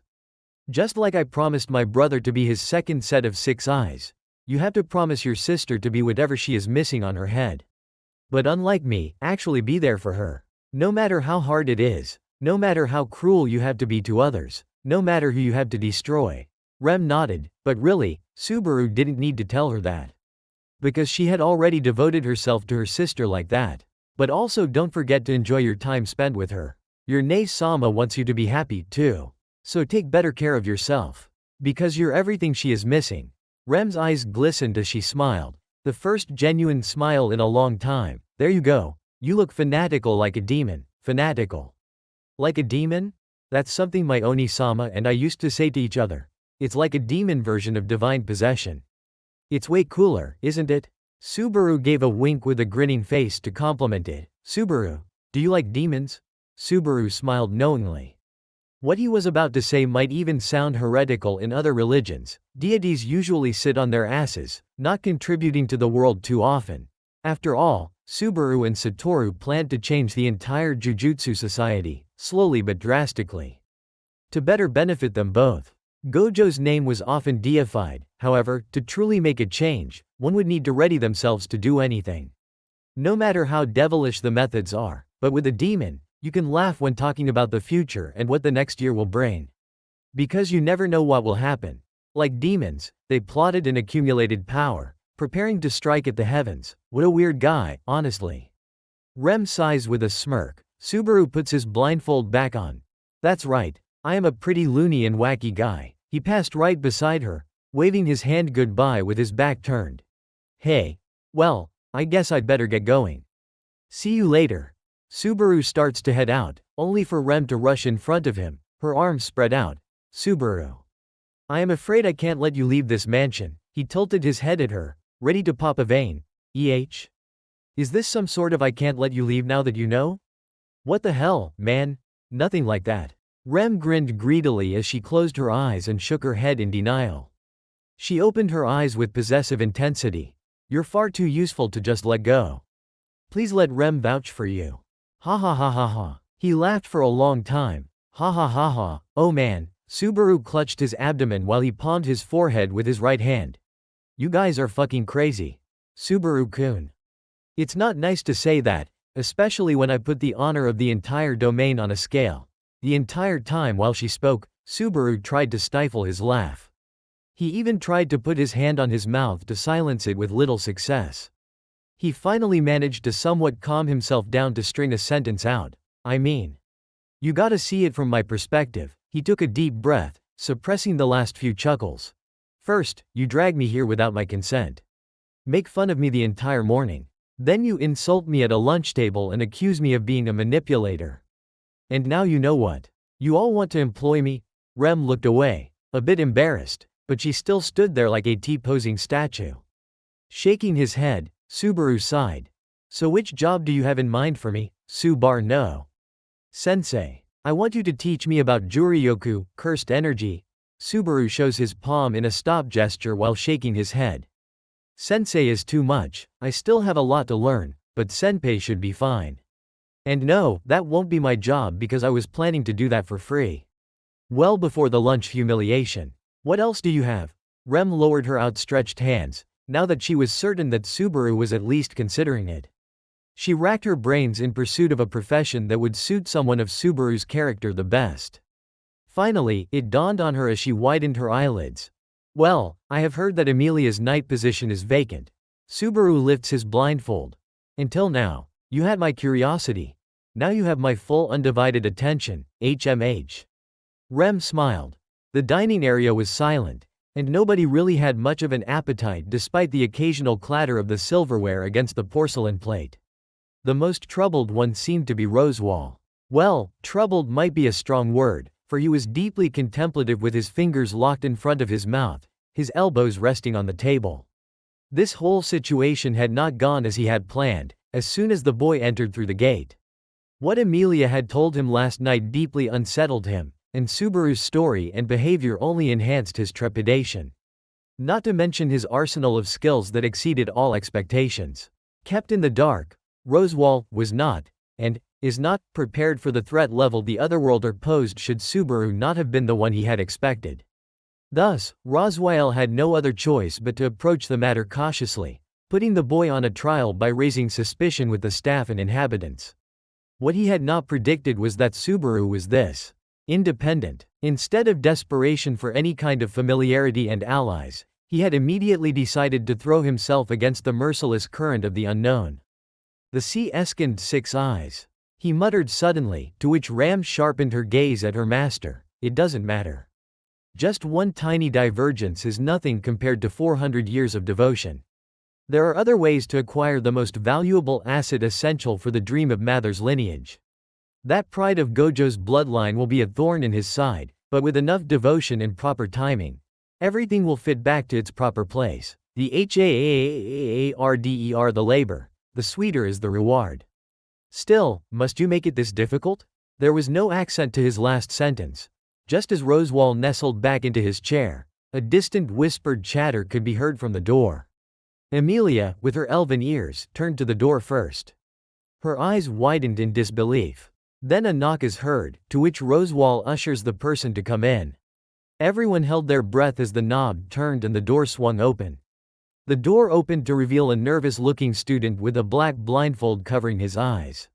Behind him stood a blue-haired maid with a supportive smile on her face. They both said nothing, no matter how itching for the introduction the raven-haired boy seemed. The first one to say anything was the angelic silver-haired girl with a bell-like voice. Subaru? I thought you left. Why are you back? Subaru was grateful to her because, as soon as she said that, a more natural conversation starter flashed through his mind. Hey, Emilia-tan. You see, Rem and I have been talking, and she informed me that the position for your knight is empty. Emilia blinked blankly. My knight? Subaru didn't like that response at all. However, he still pushed through. I don't know much about the policy of a candidate needing one for the royal selection, but I thought I might as well be the best bet to fill in that position. You'd like to fill in as my knight? She still stared at him like a deer in the headlights. Subaru repressed the utter beating his self-esteem was getting from her befuddlement. As if she could not even in her wildest dream consider him a knight material. Having a steadfast demeanor with such self-deprecating notions was a testament to all Subaru had endured, and no hurt could be traced in his speech. You need someone trustworthy, right? If I managed to convince a person to dislike me the most, Subaru turned back to look at Rem, who exhaled through her nose and gave a reluctant nod. Subaru turned to look at them all. Then it means I am already doing a great job, right? It was Ram's turn to speak up first, because Emilia just had a brain freeze. Are you sure about it, Rem? Rem answered in a neutral tone. Rem might have had a wrong first impression of Subaru. But after our talk, Rem admits she has more in common with Subaru, so she was able to put herself at ease. More in common? Emilia murmured as she looked between the two.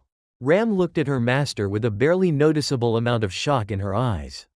He was surprised, too, but there was also a slight tug of joy at his lip that only she could notice. Ram took a deep breath and exhaled with a foo. If Rem says so, then Ram will tolerate his existence a little longer. Subaru looked at Emilia, Rosewall and Ram.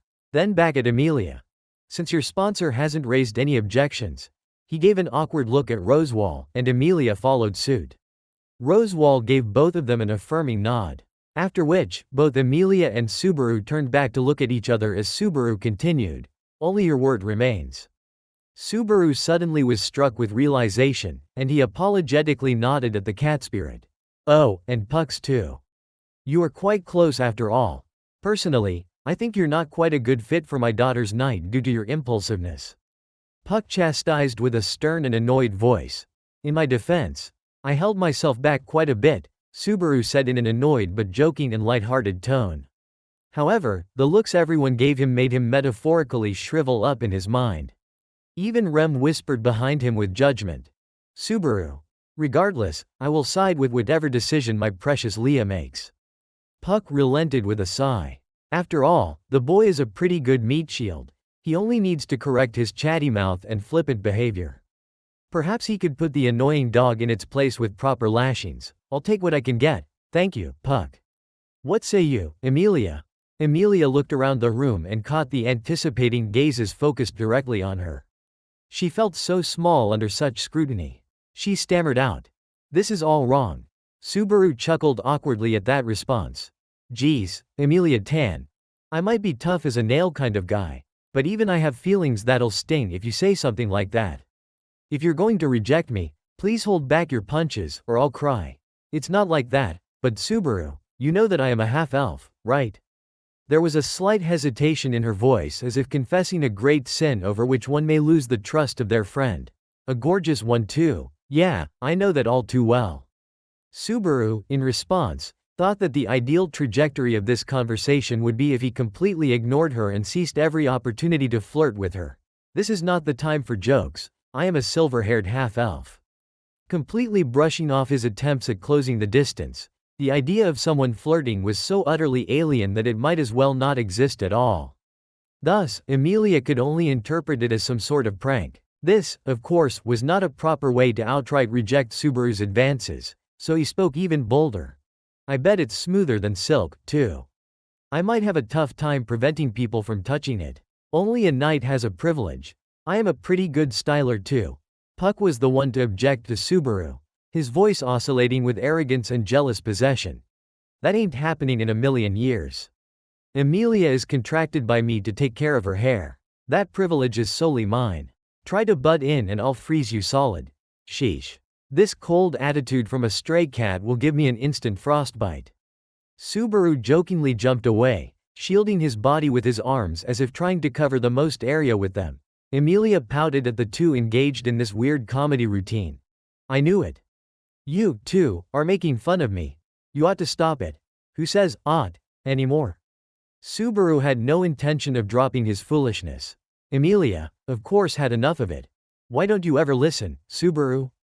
Not only am I silver-haired, but I have purple eyes too.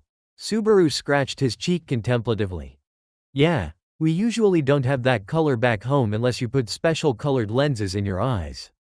Subaru shuddered with his whole body. Gross, I always feared poking my eyes out.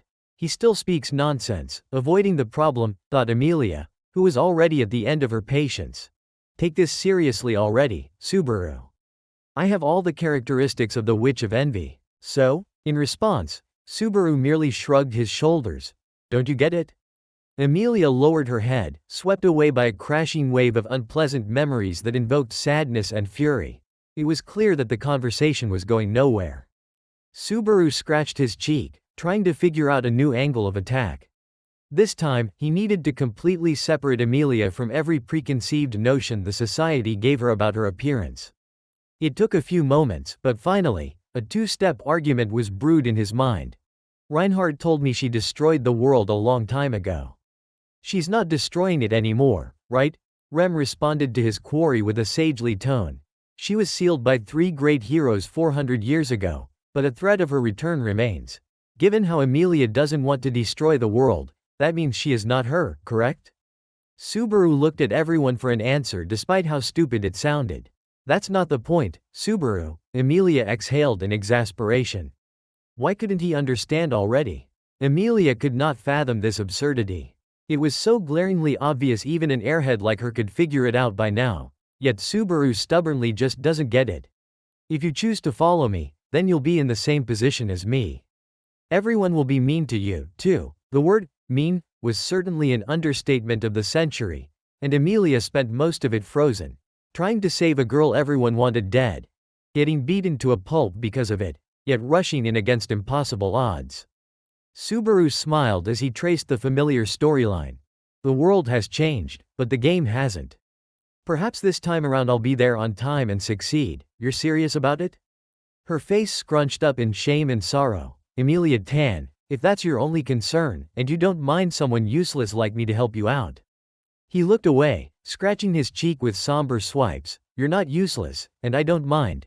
But Subaru cuts her off as he doesn't have patience for a conversation that is repeated in circles. Great, then before we start negotiations, I have 3 conditions. Condition number 1. The actions I took during today's lunch incident shall never be put in question. I will never, not even in my wildest dreams, apologize for it. I had every right to show my displeasure at how I was treated. But if you're willing to put it behind us, so will I. Rosewall sighed, his mind weighing if this whole act was planned out or not. Fair enough. Whatever the case, he would need to play more defensively for a time and consult his spy pawns. Condition number 2. When I decide to help out in household chores, my dignity as a knight will be protected. I am used to doing chores back home, and I won't forego my habits that easily. Ram. Hikachu sneezes cutly. Condition number 3. From now on until I completely master my Soden Jutsushiki, inherited CT, you will refer to me as just Subaru. I don't think my mother would be comfortable sharing a surname with me after the loot house incident. Don't ask me why. Emilia looked distraught by this one. Subaru noticed that and said, let me correct, a terrible mistake I've made, Emilia Tan. In that moment, I was just hurt and needed to vent, and I wanted to push you away. But seeing you cry made me realize. I blamed you for something I had decided on my own, and I used my affection for you as a scapegoat. It wasn't fair, and I will spend my time as your knight to make it right. Emilia sighed as she reluctantly resigned herself to accepting him as her knight. Do you promise you will try to behave for my sake, pinky promise? Subaru happily exclaimed with his left pinky outstretched. After which, he introduced Emilia to the endearing custom of interlocking pinkies together. Okay, sadly chapter is over, and large thanks to Tony Kale for this amazing story. If you enjoyed it, just leave a like and subscribe with a post notification, so when the chapter is ready, you will be notified, and also my Cash App is in the description if you want to support and ask questions to me. Okay, see you next one, bye.